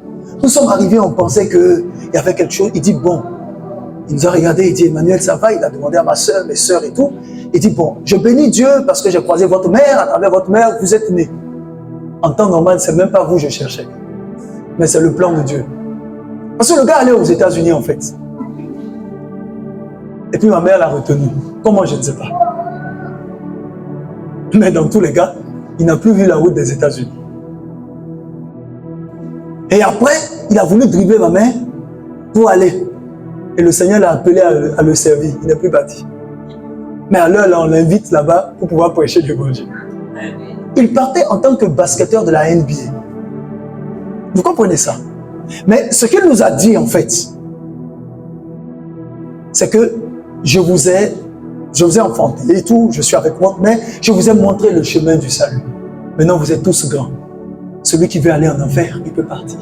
Et déclaration d'un père de famille, Papa Yves, gentiment, hein, il nous a rassemblés, il dit, bon, moi j'ai plus de 40 ans de ministère, je vais prendre ma retraite spirituelle et j'irai seulement prêcher partout. Mais vous, vous êtes ma famille, je vous ai rassemblés. J'ai prié pour vous toutes ces années. Je vous ai amené au Seigneur. Mais comme je sais que l'homme est têtu, ce qu'on lui dit de ne pas faire, c'est ce qu'il fait.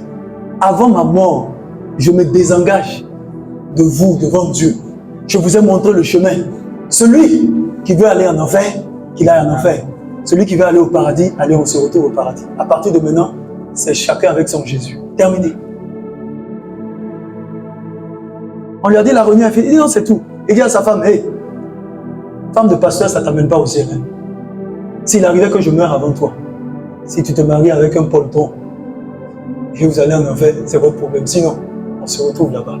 C'est tout. Alors là, il prie pour lui, il prie pour ses enfants. Il ne s'embête pas. Il prêchera à la convention. Vous allez voir le type de personne. Le gars est tellement cru. Il est tellement cru, c'est-à-dire il est tellement véridique. Il ne mâche pas ses mots en fait. C'est comme ça. Bon, aujourd'hui, avec l'âge, on lui a demandé de diluer. Parce que lui, quand il vient, vous savez, quand on fait les rédupos, la cour est remplie. Ça ne l'arrange pas, lui. Il n'aime pas l'église remplie. Il dit qu'il y a trop de faux quand une église est pleine. Que Jésus a dit petit troupeau. Il n'a pas tort. Non, papa Yves. Si nous sommes 1000, posons-nous la question, parmi les 1000, là, combien sont véritablement des enfants de Dieu? En fait, c'est ça. Parce que la masse trompe souvent. Il vient, il prend le micro. Alléluia. C'est lui qui doit prêcher. Il dit, ouh, vous êtes trop nombreux aujourd'hui. Il dit ça, c'est qu'il y a beaucoup de traîtres ici.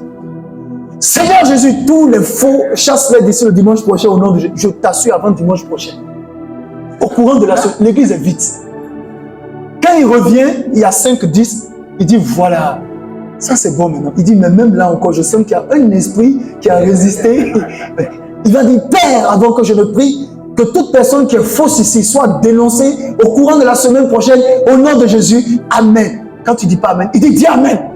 Et tu le regardes, il dit Amen. Voilà. Il commence à prêcher. Avant la fin de la semaine, sur les 5, il reste 3.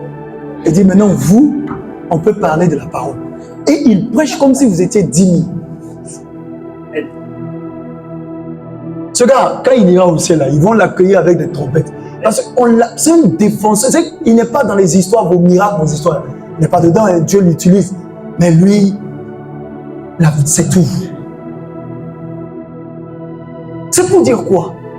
Prêchons l'évangile, disons la vérité aux gens et ne les blaguons pas pour avoir des membres. Moi, je refuse ça. Je ne cherche pas des membres, je veux des âmes.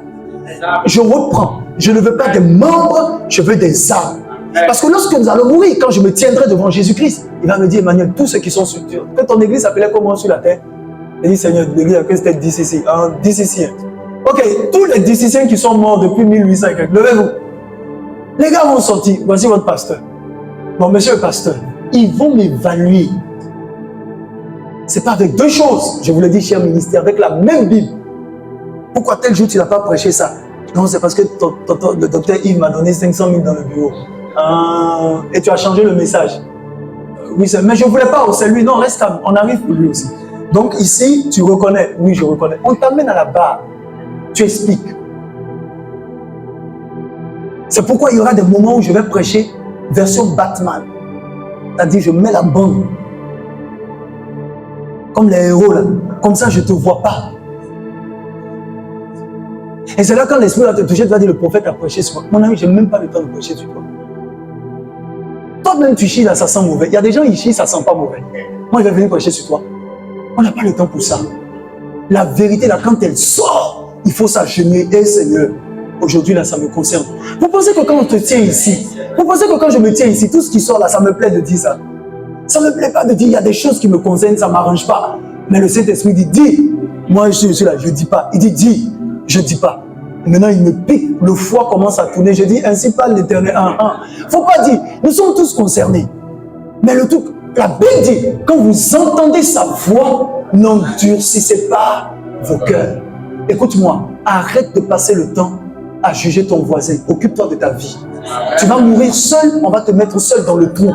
Range ta vie avec Dieu, colle-nous la paix. Je te le dis pour que tu ne perdes pas de temps, parce que quand on parle de réveil spirituel, il n'y a pas de distraction. Le réveil spirituel exige la concentration.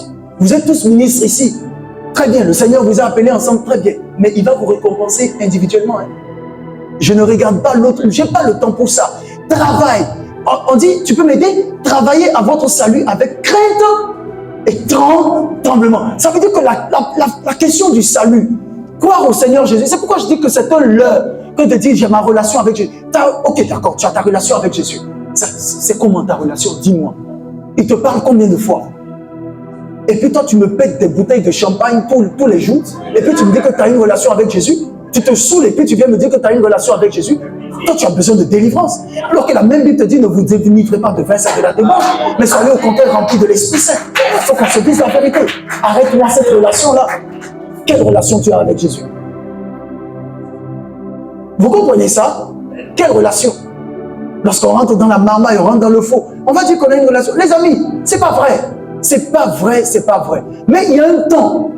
Ecclésiaste 3, il y a un temps pour toutes choses sous le soleil.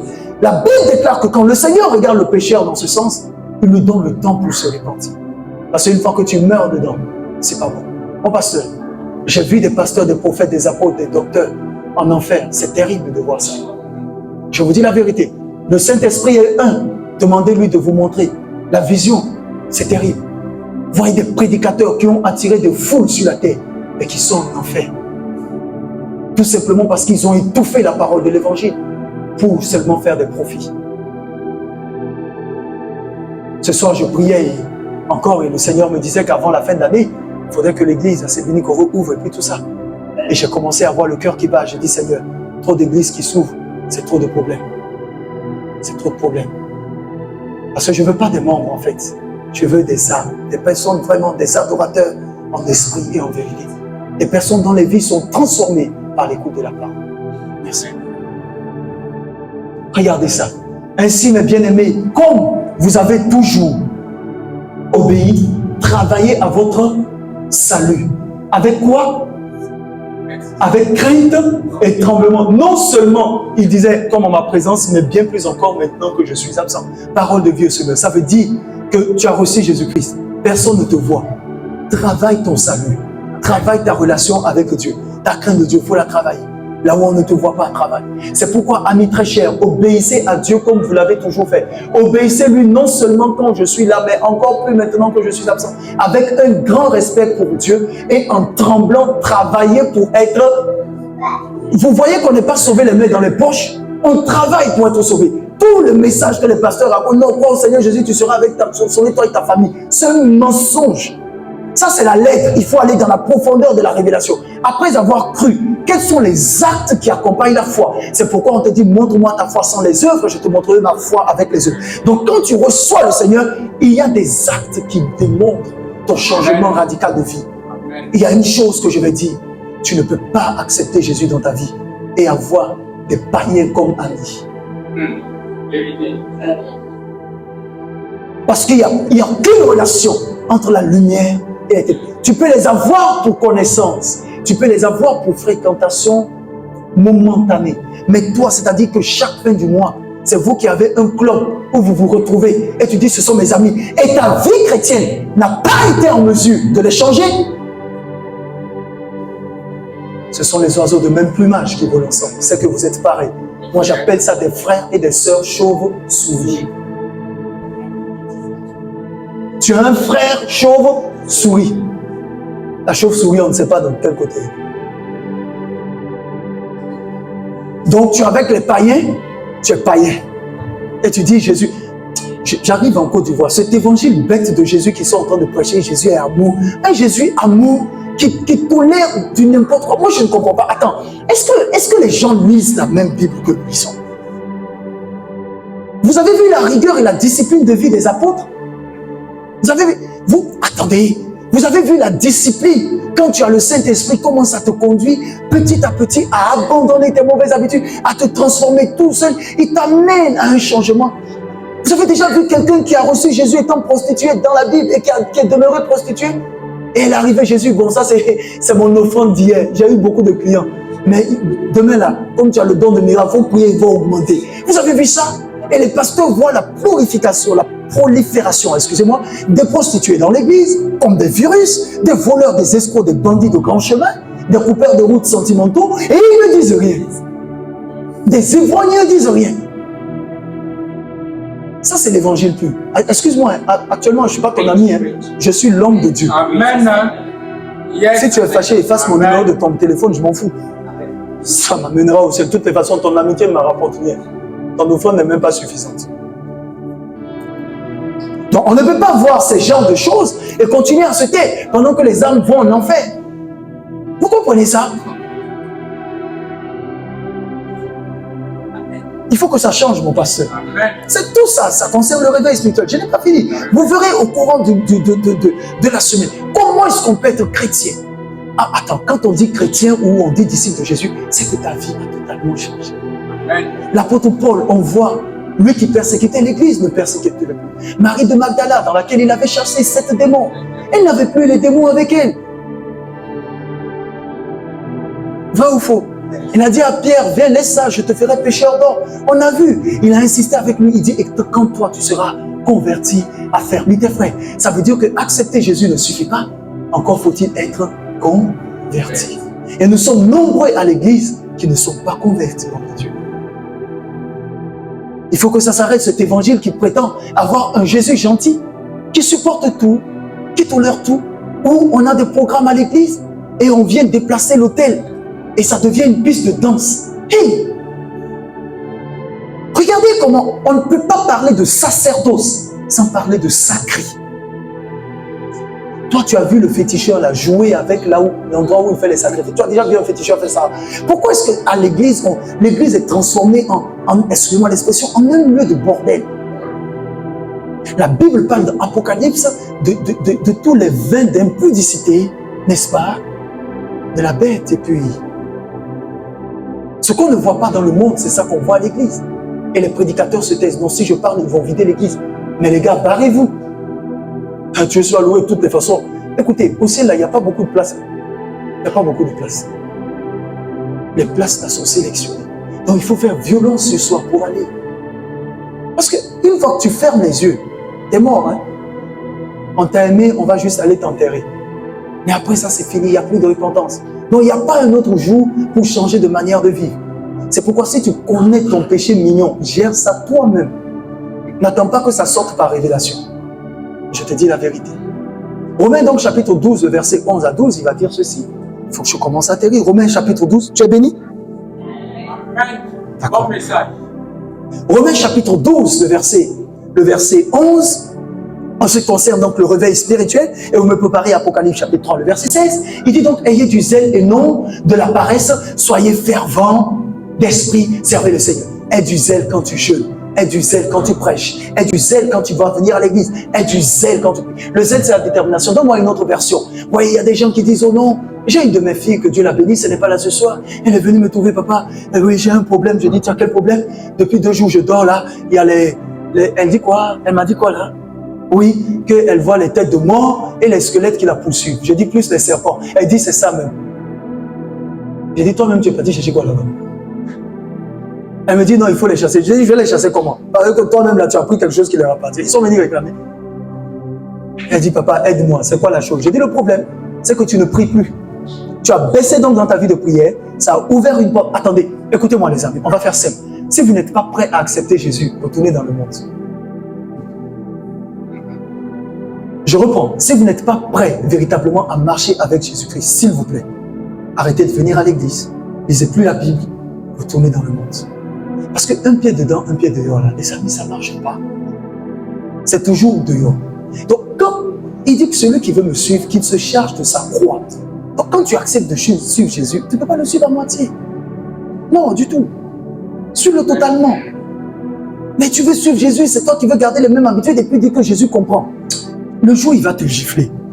De loin, depuis le ciel. Il va faire seulement comme ça. C'est le vent là va traverser. C'est que tu es là en train de passer et puis tu vois une branche sous un arbre là, au moment de la pluie là, la branche tombe. Bah! C'est Jésus qui t'a giflé depuis le ciel. Mais il a fait ça il y a 4 ans. Et quand il a fait ça, ça s'est accompli sur la terre 4 ans plus tard. Si elle tarde à attendre. Ayez donc le mal en horreur, attachez-vous de toute votre... Non, dis avec moi, de tout quoi? Votre force à quoi? Au bien. Notamment en ce qui concerne quoi? L'amour fraternel. Soyez pleins d'affection les uns pour les autres. L'estime mutuelle. Soyez les premiers à la manifester.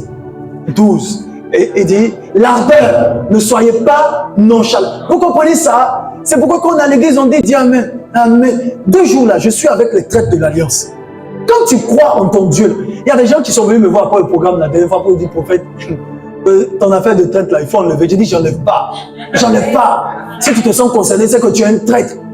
Yes. Les traîtres de l'alliance, ça veut dire qu'ils étaient dans l'alliance et ils ont trahi l'alliance. Yes. Amen. Les traîtres de l'alliance, ce sont les petits-fils de Judas Iscariote qui ont vendu Jésus.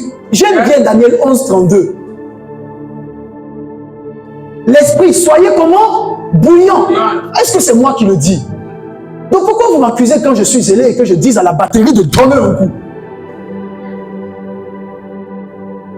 Soyez bouillants. Les enfants de Dieu, ils sont mous. C'est pourquoi quand vous venez voir le diable aussi, Satan, s'il te plaît, sors. Hey! Je vous ai dit, les commandos, les soi-disant commandos spirituels qu'on a eu pour aller chasser un démon là, il vient, papa. Sors au nom de Jésus. Sors au nom de Jésus. Le démon là, il ne sort pas. Mon ami, quand tu dis 3 fois sors au nom de Jésus, il ne sort pas. Il faut t'arrêter. Toi-même, il faut sortir.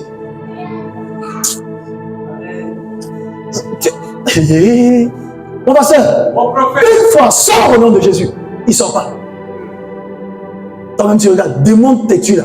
Je dis de sortir, non. Il ne sort pas. Troisièmement, c'est une fille, c'est un homme. Il lève la tête, il te regarde. Et ça veut dire que toi, là, ton niveau là, c'est trop faible. Il y a un pasteur qui est parti faire ça avec sa femme à côté d'un cimetière. Ça s'appelle le cimetière de Yantala au Niger à Niamey. Il se sont levés. Les pasteurs zélés qui veulent prêcher l'évangile. Et écoutez, moi les évangélistes là, on va chicoter certaines personnes. L'évangile là, c'est pas pour tout le monde. Il y a des gens là, ils sont destinés à aller en enfer. Jésus dit, celui qui croira, n'est-ce pas? Ouais. Et qui sera baptisé, sera celui qui ne croira pas, sera condamné. S'il a précisé les deux cas, ça veut dire qu'il y a forcément des gens qui ne vont pas croire. Moi, mon évangélisation est très... Mon ami, donne ta vie au Seigneur et tu seras sauvé. Ah bon? Oui. Est-ce que tu crois que le Seigneur Jésus... C'est qui Jésus? Je t'explique. Maintenant, tu crois? Eh, mais mon ami, ok, allez, bonne chance en enfer. Suivant. Mon ami, donne ta vie à Jésus. On n'a pas le temps. C'est parce que vous n'avez pas évangélisé des personnes qui se retrouvent entre la vie et la mort, que vous ne comprenez pas la rapidité de l'évangile. Il y a des gens qui sont sur le point de mourir. Rapidement, tu lui dis, est-ce que tu as reçu Jésus comme Seigneur sur le Seigneur? Il dit, mais c'est quoi? Tu dis, frère, reçois rapidement le Seigneur. Il dit, confesse avec moi, je te reconnais Seigneur Jésus, je t'accepte dans ma vie. Et en même temps, la personne dit Amen, et puis boum, elle rentre là. Elle est sauvée. Terminé. Terminé, rapidement, vite fait, bien fait. On ne perd pas le temps dans certaines choses, les amis. Vous n'avez pas rencontré des accidentés sur la route avant que les pompiers ne viennent. Et qu'il est agonisé.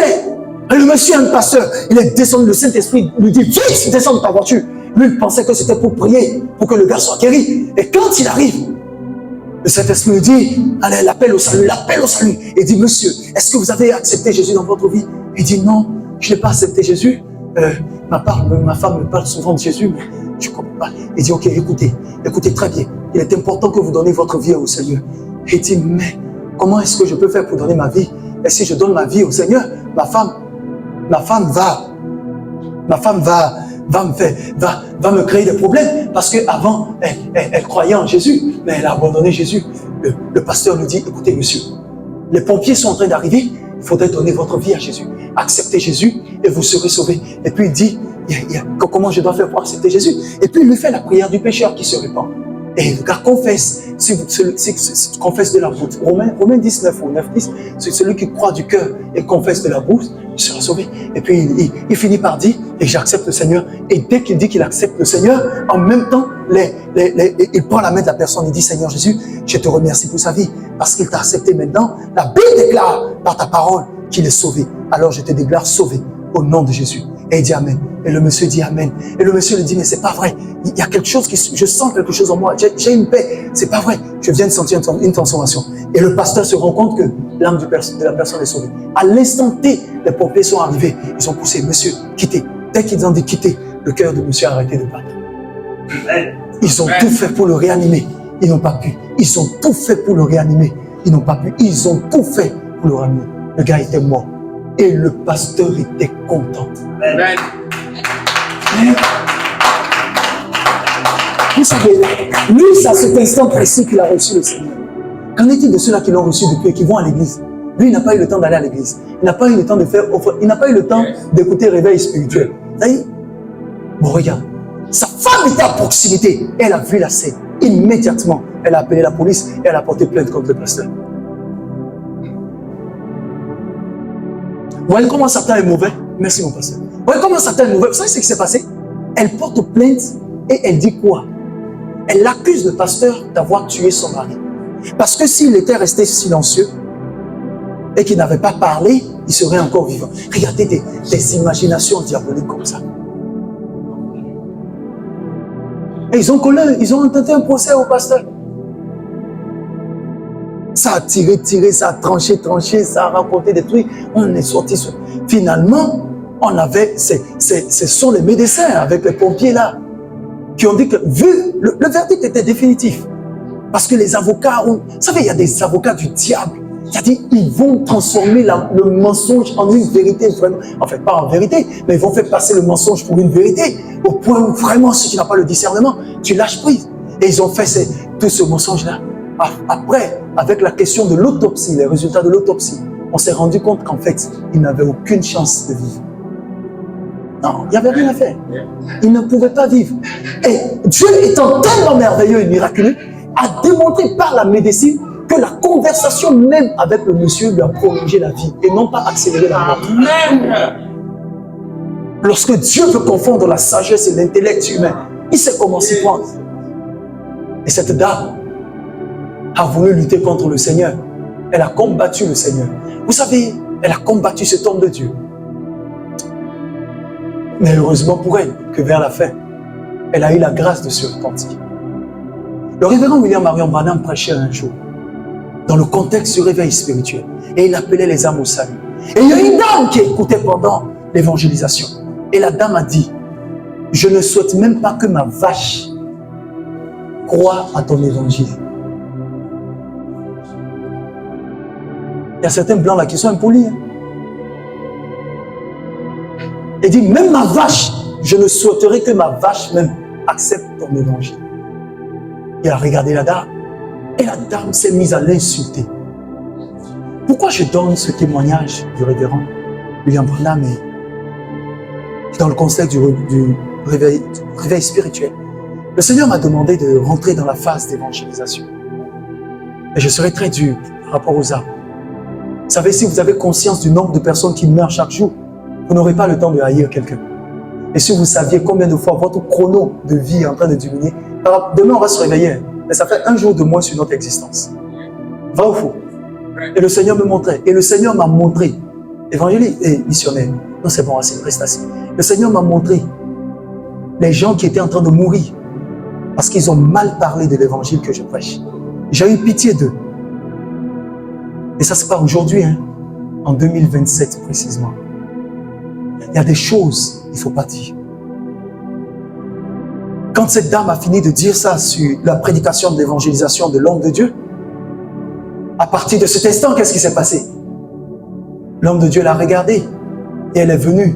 Elle a commencé à le dénigrer, à l'insulter. Il n'a rien dit. But, many months later, quelques mois plus tard, cette dame est frappée d'une terrible maladie et elle est sur le lit de l'hôpital. Et elle commence à agoniser quand l'âme est en train de s'apprêter à sortir du corps et que tu n'as pas une direction du repos et d'une paix éternelle. Tu souffres. C'est ainsi que vous entendez certaines personnes ont beaucoup souffert avant de mourir et d'autres personnes très calmement. Et qu'est-ce qui s'est passé? Vous savez quoi, mon pasteur? Elle a commencé à crier. Et au bout d'un moment, elle a dit aux infirmiers, faites appel à cet évangéliste, faites appel à cet homme de Dieu pour qu'il vienne prier pour moi. Elle était en train de voir les flammes de l'enfer et elle voyait son âme qui allait dans le gouffre et dans l'abîme, dans le feu éternel. Elle l'a supplié, elle a appelé son nom de toutes ses forces. On dit, mais quand l'homme de Dieu, on dit non, appelez le révérend William Branham. C'était autant des Oral Roberts, c'était Billy Graham, qui ont apporté le réveil spirituel aux États-Unis. Ceux qui ont amené le mouvement de la première, la pluie de l'arrière de la première saison. Un ministère de guérison puissant et de prophétie. Elle a commencé à appeler ça. On appelle maintenant le révérend William Branham, on lui dit, et à tel hôpital, il y a une dame qui a... Et c'est un prophète. Il dit, oui, elle est dans telle chambre, elle est couchée, elle est en train d'agoniser, ainsi de suite, oui. Mais je la vois, elle est en train d'aller en enfer. Et les médecins disent, révérend, s'il vous plaît, faites vite. Elle est en train de crier votre nom. Et elle demande de lui pardonner ce qu'elle vous a dit le jour où vous prêchez l'évangile. Et le révérend a dit, mais c'est pas à moi qu'elle a fait ça. C'est à Christ qu'elle a fait ça. Moi, je prêche l'évangile de Christ. Si tu m'insultes, c'est Christ que tu insultes. Tant pis pour toi, pour le malheur qui s'abattra sur ta vie. Ne faites pas du mal à mes ouïes et ne touchez pas à mes prophètes. Et le révérend s'est levé. Il a couru, il a pris sa voiture.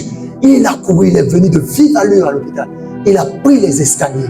Dès qu'il est arrivé à la porte comme ça, elle est morte. C'est-à-dire, il la voyait et il est arrivé comme ça. Juste une prière, il voulait faire. Elle est morte. Il est tombé à genoux et dit au Seigneur, elle est perdue.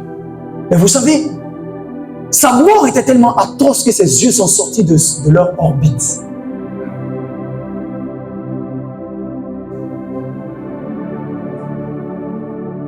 Je le dis parce que lorsqu'on enseigne et qu'on prêche sur le réveil spirituel, ça interpelle les consciences et ça dérange les démons.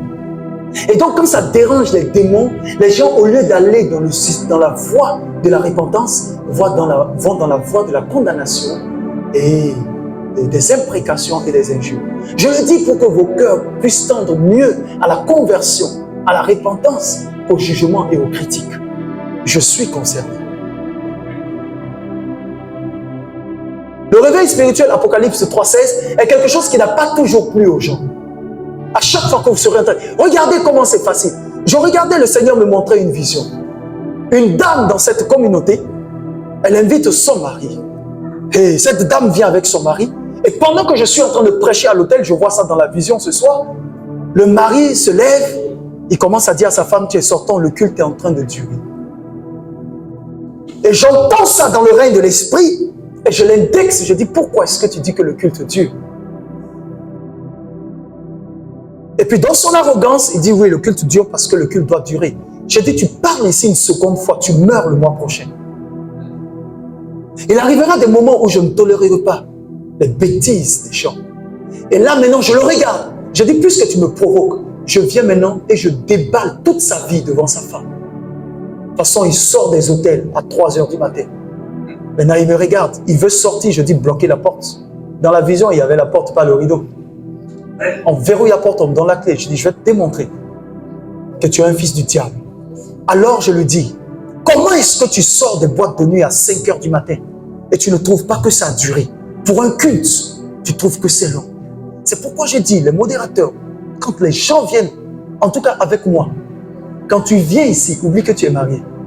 Si tu as pris la décision de venir ici et m'écouter, ce n'est pas ton visage qui va me faire raccourcir le culte. Je suis désolé. Quand tu choisis de venir, tu supportes jusqu'à la fin parce que le Saint-Esprit est là pour faire du bien à chacun, pour nous libérer. Alors je dis au monsieur dans la vision, quand tu es en boîte, là tu ne dures pas. Hein. Vous voyez la méchanceté du cœur de l'homme et la manipulation de Satan? La preuve, c'est que quand on sort tout de suite, là, c'est pour des vanités. On va rester devant ta chaîne préférée, c'est quoi? Toi-même, tu connais. Jusqu'à 2h, 3h du matin. Mais on ne se rend pas compte qu'on a plus duré même que le culte en question. Et le diable, ne voulant pas finir seul dans les flammes de l'enfer, cherche des partisans pour l'accompagner. Ne sois pas de ce nombre de personnes. Je vais maintenant atterrir. Apocalypse chapitre 3, le verset 16. Ainsi parce que tu es tiède et que tu n'es ni froid ni bouillant, je te vomirai de ma bouche. Le réveil spirituel consiste à être zélé.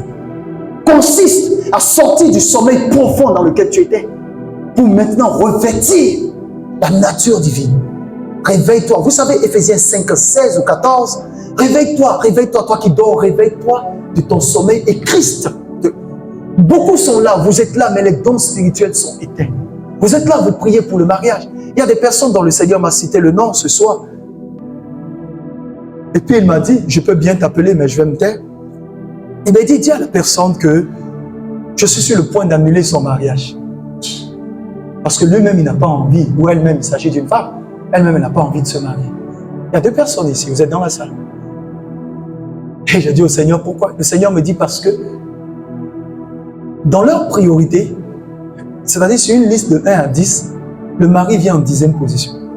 Or, dans le plan de Dieu, ta stabilité va par la rencontre de ton époux. Et le Seigneur les accuse de ne pas avoir cette soif d'être dans le foyer. Donc pour cela, il laisse tomber la question du mariage. Je peux t'appeler et puis te donner les détails, tu es ici dans la salle. Je vais juste vous dire, il faut changer de nature. Vous savez, arrêtons de dire Dieu ne m'exauce pas, Dieu ne m'exauce pas. Tu veux te marier, ok. honnêtement de toi à moi, toute la journée, combien de fois tu pries pour le sujet? D'ailleurs, tu n'as pas gagné quelqu'un, tu n'es pas sûr d'en gagner. Je ne parle pas de toi. Tu n'es même pas jolie d'abord. Donc pour trouver, ça sera compliqué. Si tu étais jolie, tu vas vite trouver. On comprend ce que je dis. Tu n'es pas jolie. Tu luttes pour avoir une beauté. Et c'est toi qui ne pries pas. Maintenant, toi, tu es jolie. Et tu as beaucoup de cafards autour de toi. Et c'est toi qui ne pries pas. Donc vous voyez que dans les deux cas, tu as un problème. Parce que si tu es trop jolie, tu n'auras pas. Si tu es moins jolie et puis tu ne cherches pas, c'est compliqué pour toi. Au moins, si la beauté extérieure n'existe pas, il faut qu'il y ait la beauté intérieure du caractère et du cœur derrière. C'est ce que nous recherchons. Donc si quelque chose te tient réellement à cœur, tu prieras beaucoup pour ça. Maintenant, je vais te demander, c'est Jésus qui va se marier.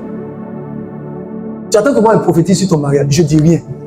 Dieu dit qu'il ne va pas te donner parce que toi-même là, ça ne te soucie pas. À toutes les femmes qui sont ici, qui sont en train de chercher l'argent avec un mari là, je m'adresse à vous. Cherchez l'argent. Hein? Vous comprenez ce que je dis? Les amens ont disparu. Moi-même, je vais me cacher derrière le pupitre. Pourquoi tu ne vas pas mon visage? Je dis, cherchez l'argent. Mais avec tout ton argent, si tu n'es pas appelé Madame Tant, c'est pas bon. Je te dis la vérité. Avec tout ton argent, si tu n'es pas appelé Monsieur Tant et qu'on voit ton épouse, c'est pourquoi Dieu a dit, il n'est pas bon pour l'homme d'être seul, je lui ferai une aide qui lui est semblable. Et c'est pourquoi le diable combat les questions du foyer. On ne fait rien avec ta beauté. Je me souviens, j'étais à la chapelle des vainqueurs, à la Winner Chapel, avec mon pasteur à l'époque. Et on avait une sœur qui était bénie dans l'église. Mais aucun membre de l'église ne voulait bien. Ah, mon pasteur, dis-moi l'offrande de cette dame. Et elle passait en dernière position. Elle vous laisse passer d'abord. Parce qu'elle, elle dit que le panier est petit pour contenir son enveloppe. Donc, elle attend que vous remplissez le panier et que la comptabilité aille renverser dans le bureau et revenir déposer. Celle-là, maintenant, elle marche. Et puis, elle marche. Elle prend son temps. C'est-à-dire qu'elle prend son temps comment? Elle danse. Elle ne danse pas vite. Hein. Le pasteur est patient, c'est lourd. Le culte, on va prolonger de 5-10 minutes, c'est pas beaucoup. Elle prend son temps. Ça, la chapelle de vainqueurs danse beaucoup. Et puis, elle vient. Quand elle vient même au niveau du panier, au lieu de déposer partie, elle fait le tour. Yeah! Mais on n'est pas pressé parce que la dame pèse. Si elle se fâche, ça va aller dans une autre église. Donc elle fait le tour. Elle fait le tour et puis elle se lève, elle montre à Dieu. Placard. Mais dans tout ça, quand on avait les cellules de la semaine, la femme pleurait tellement. On lui demandait, maman, pourquoi tu pleures? Elle dit, j'ai pas de mari. Personne ne lui envoie un mot pour lui dire qu'il l'aime. Mais de toute façon, tu ris là. J'espère que toi, tu ne le ressens pas. Parce que soit on te dit qu'on t'aime et puis on te ment, soit on te dit on t'aime et puis c'est pour te... Tu comprends, non? Et puis c'est un peu vrai. Personne, papa Yves. La maman faisait de la peine. Tous les dimanches, elle avait la plus belle voiture. À l'époque, elle avait la plus belle voiture de l'église. Et elle changeait. Non, boulot, elle a la grâce du boulot. Elle n'a pas besoin de bénédiction financière. Elle a ça. Maintenant, le pasteur était obligé de faire un placement sentimental. À période, chaque 3 mois, elle nous propose quelqu'un dans l'église. Tous les mecs de l'église ont tapé poteau. Maintenant, quand tu demandes à chaque membre de l'église, mais pourquoi tu n'as pas réussi à avoir la sœur? Il dit, et puis c'est tout. Il dit seulement, donc c'est comme ça qu'ils sont devenus nombreux dans l'église là, qui s'appelle orchestre de l'église. Il y a ténor, il y a alto, il y a soprano. Maintenant, les frères candidats à l'élection sentimentale du cœur de la soeur, personne ne fait de commentaires. Vous avez eu la même épreuve, non? On sait tout ce qu'il y a dedans. Mais papa Yves, la maman là, de toute façon, elle est impolie.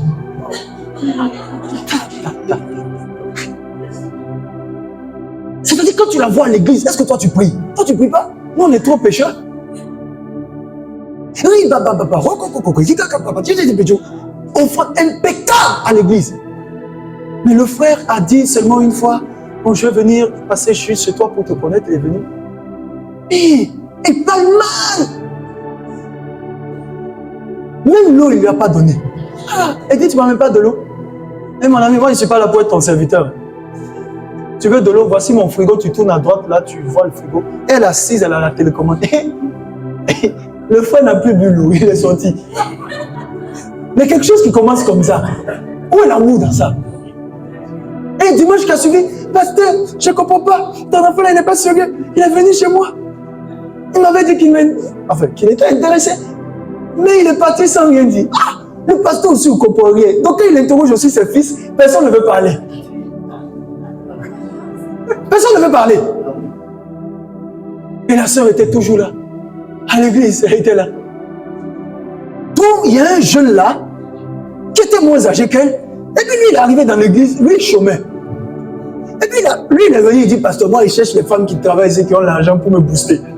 Et donc il a regardé, il n'a pas trouvé quelqu'un. Non, il a dit, mais la femme là qui a la voiture là, tout le monde lui dit, va.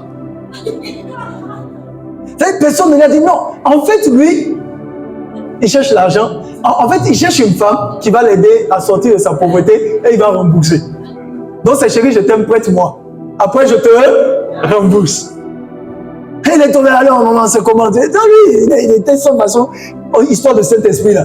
Il n'est pas dedans. Le gars est venu à l'église, il dit que, en tout cas, il sent qu'il y a la solution à son problème ici. Bon, après l'église, il n'a pas attendu quelqu'un. Maman, tu es seul? Il dit, oui, je suis seul. Alors, là, je t'accompagne. À partir d'aujourd'hui, nous sommes en couple. Et elle a appelé le pasteur. Elle a dit au pasteur, mais ce gars est impoli. Le frère a regardé le pasteur. Il dit, mais comment ça? Je suis impoli. On m'a dit que tu es seul. Je te dis, à partir d'aujourd'hui, on est en couple. Et on m'a dit que tu pries pour avoir mari. Mais toi, tu cherches quoi? Non, demain, la voiture va partir. Même le pasteur, il a perdu sa prédication. Il a regardé. Il dit, pasteur, il fait ça. Il dit, pasteur, allez, va te reposer. Nous, on part. Il dit, demain. Lui-même, il a ouvert la porte et il s'est assis. Maintenant, elle-même, elle est là. Le fer coupe le fer. Elle a connu sa catégorie. Tu sais ce qu'il a fait? Lui, il est arrivé chez elle à la maison. Il partait, il dit, bon, écoute, moi, je suis SDF. Hein. Maison même où je suis là, tiens, demain, ils vont me chasser. Prête-moi l'argent, je vais payer mon loyer. Ah! Il était direct comme ça. Elle dit, oh, je suis pas. Il dit, hé, tais-toi, tu parles trop. On a dit à l'église que tu as l'argent. Donne-moi l'argent, je vais payer mon loyer. D'ailleurs, on va chez toi aujourd'hui. Moi, j'ai faim, je n'ai pas à manger. La dame est restée là, fait de bruit. Il n'a même pas écouté. Il a mis ses écouteurs là. Tu sais, non, le frère là, il est violent. Il est violent, hein? Lui, il a provoqué le réveil spirituel de la vie de la sœur. Il est violent.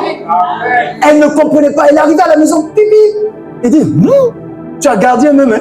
Le gardien est venu. Est-ce que vous voyez la dame, la classe, tout? Mais son caractère.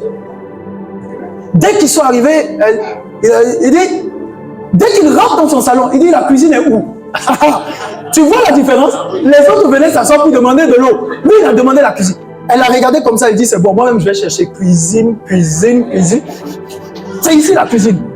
Il a allumé le gaz, tout ce qu'il a trouvé, a fait tac, tac, tac. Il a commencé, il s'est assis sur la table, il a mangé. Et tu sais comment il fait? Quand il finit de s'asseoir sur la table, il finit de manger, il vient maintenant au niveau du salon, il tire la table, il pose ses pieds. Il dit, Seigneur, je te bénis, mes problèmes sont finis. Je te raconte aussi l'histoire. Ils ont 4 enfants aujourd'hui.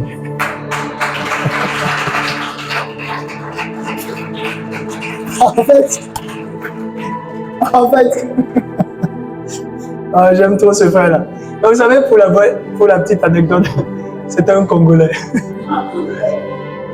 Le frère-là était Congolais. Non, lui, il s'en foutait.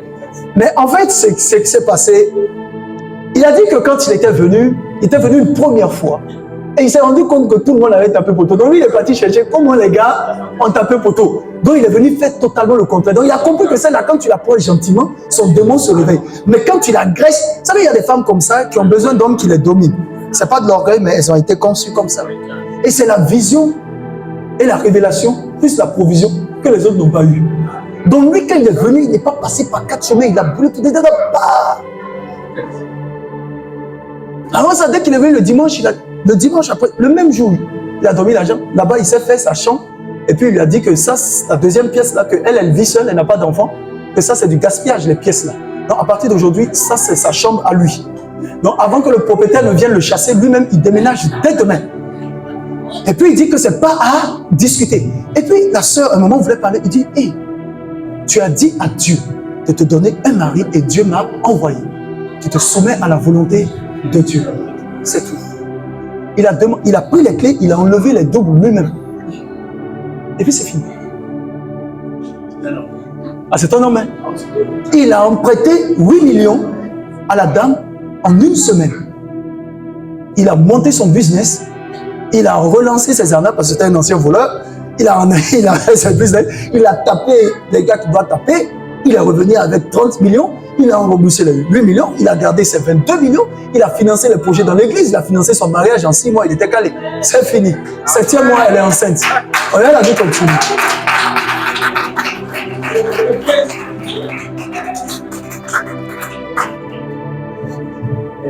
Amen, mon prophète.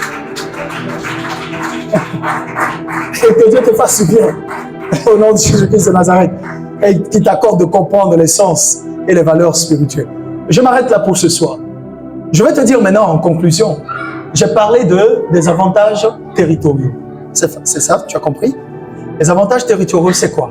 Dans chaque territoire où le Seigneur te place, où il te positionne, tu dois savoir étudier ce territoire et connaître, savoir que Dieu ne te place jamais sur un territoire sans te démontrer au préalable que tu as toutes les valeurs acquises et nécessaires pour gagner sur ce territoire. Je te donne un exemple. Voici ce qui se passe. Un territoire est une possession, c'est également un héritage et ça devient un partage. Quand le Seigneur a donné le pays où coule le lait et le miel au peuple d'Israël, ils y ont trouvé des géants. Suis-moi bien. Ils ont trouvé là-bas des géants. Mais lorsqu'ils ont envoyé les espions ont dit, nous sommes à leurs yeux, ils sont à nos yeux comme des sauterelles. Donc il y a une affaire de sauterelles, ils ont craint. Mais Josué et Caleb ont dit, il n'y a pas question. Dieu nous a promis ce territoire, nous allons le posséder, et ils l'ont possédé. Quand Dieu t'annonce une parole et qu'il te dit que quelque chose est pour toi, ne t'attends jamais à ce que la chose soit facile.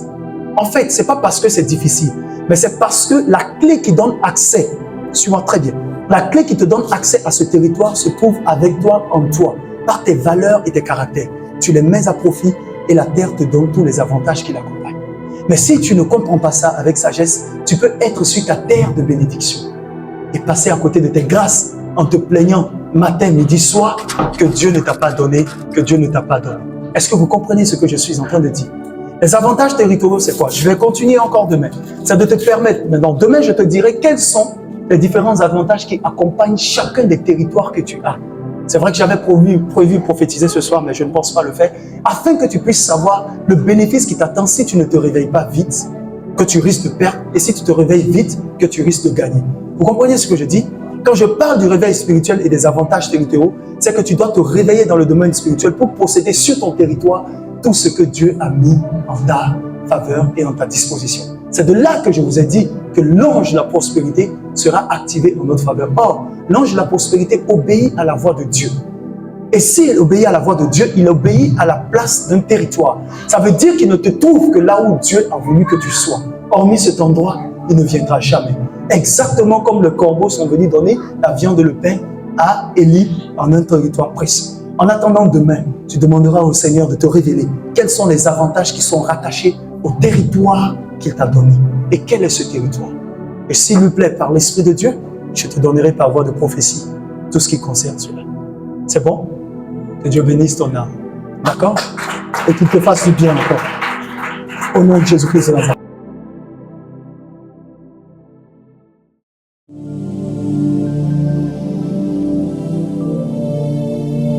Amen. Amen. Alors nous allons prendre le mémorial de l'agneau, que nous appelons communément la Sainte Seine. Nous allons le prendre avec joie. Et j'aime rappeler que lorsque nous le prenons vraiment avec joie et avec beaucoup d'amour à l'endroit de notre Seigneur et Sauveur Jésus-Christ, pour le bien qu'il nous a fait et pour les bonnes choses qu'il continuera justement de faire pour nous au nom de Jésus-Christ. Mais avant que tu ne prennes justement la question du mémorial, je voudrais que tu inclines ta tête et que tu te rappelles de l'œuvre de la croix accomplie par le Seigneur Jésus-Christ justement en ta faveur. Et il lui a plu de te sauver et de te réconcilier avec Christ lui-même. Donc il est important que tu puisses lui dire merci. Il a dit, faites ceci en mémoire de moi toutes les fois que vous le faites. Et la Bible parle de ceci, un contexte très important, la coupe de bénédiction. La coupe de bénédiction. La coupe de bénédiction. Et si la coupe de bénédiction, vous ne comprenez pas que vous êtes en train de prendre, de prendre une bénédiction, le diable peut vous faire croire que c'est la malédiction. Je déclare que personne ne s'approchera d'ici, et venir s'approcher d'une quelconque malédiction au nom de Jésus-Christ de Nazareth. C'est très important. Alors je lève la coupe et je déclare dans le nom précieux de Jésus-Christ de Nazareth, pendant que tu te rapproches de cette coupe, que la faveur divine te soit pleinement accordée, que l'amour de Christ te soit totalement accordé, que la bénédiction de l'Éternel te localise, que ceux qui étaient morts dans ta vie reprennent vie, et que dans le nom de Jésus-Christ de Nazareth, ceux qui avaient vie continuent de fleurir, que tu ne descendes pas dans la fosse, mais que tu montes dans les hauteurs au nom suprême de Jésus. Je rappelle encore ceci, que tu ne descendes pas, mais que tu montes au nom de Jésus-Christ de Nazareth. Tu le prends avec la révélation de l'acte de la mort et de la résurrection de Jésus. La bénédiction s'est totalement accordée. Et je déclare que pendant que tu le prends, tu es délivré de toute forme d'occultisme, de toute forme de malédiction relative à la sorcellerie, aux envoûtements, aux œuvres des ténèbres, au nom suprême de Jésus. Que la puissance de la résurrection de la vie de Jésus-Christ t'anime pleinement et totalement dans le nom de Jésus-Christ. Seigneur, que cela soit notre partage et notre héritage. Nous nous approchons de ta table avec beaucoup de joie, de paix et de bonheur, qu'il en soit ainsi, au nom suprême de Jésus-Christ de Nazareth. Amen et amen. Et de même en ce qui concerne le pain, qui est le corps de notre Seigneur Jésus-Christ, je déclare que tandis que tu le manges, que cela soit de la bénédiction dans tes entrailles, et pas seulement sur toi, mais sur tes enfants, sur tes projets, que cela détruise et écarte toute maladie et referme la chair malade à sa place, te donnant un nouvel organe au nom de Jésus. Qu'à travers le sang de Christ, que ton sang soit changé, une transfiguration divine, transfusion sanguine divine, au nom de Jésus-Christ de Nazareth, éradiquant toute forme de maladie dans le nom de Jésus. Je déclare que cela t'apporte de la bonne santé et par-dessus tout la communion avec notre Seigneur et Sauveur Jésus-Christ. Qu'il en soit ainsi, au nom de Jésus-Christ de Nazareth. Amen. Amen. Et amen.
Très bien. Lève la main vers le ciel. Que l'Éternel te bénisse et qu'il te garde. Que l'Éternel fasse luire sa face sur toi et qu'il t'accorde sa grâce. Que l'Éternel tourne sa face vers toi et qu'il te donne la paix. Et moi, je déclare que ton départ et ton arrivée est béni. Au nom de Jésus-Christ de Nazareth, à cause de la parole de Dieu qui est en toi et qui fleurit, tu ne seras pas atteint par les armes de l'ennemi. Au nom de Jésus-Christ de Nazareth, je prie que l'Éternel renouvelle ton intelligence dans le nom de Jésus. Que tu marches en nouveauté de vie, en transformation de vie, avec un langage palpable spirituel et non pas un langage charnel. Je prie Que Dieu te visite et te rencontre là où même tu ne l'attendais pas. Et que ta vie sur la terre des hommes soit bonifiée. Et que l'ange de la prospérité qui a accompagné notre Seigneur Jésus-Christ, accompagné Joseph et toutes les personnes dans la Bible qui ont marché, le Dieu d'Abraham, d'Isaac et de Jacob, Abraham, Isaac et Jacob, donc, que ce même ange soit avec toi au nom de Jésus-Christ de Nazareth. Que demain, lors de cette même réunion, que ta compréhension grandisse et que le résultat palpant de la démonstration de la puissance de Dieu soit visible en toi et sur toi au nom de Jésus. Que tu sois une bénédiction pour ta génération future, pour ta famille, pour ta maison, et que partout où tu partiras, que la lumière de l'Éternel continue de luire sur toi. Demeure béni et comblé, et que la faveur de Dieu ne te quitte jamais dès maintenant. Au nom de Jésus-Christ de Nazareth, qu'il en soit ainsi. Amen. Et Amen. Et je déclare que nous sommes ensemble sur la terre, et nous serons ensemble au ciel avec Jésus-Christ. Demeure béni et comblé, et on se dit à demain par la grâce de Dieu. Amen.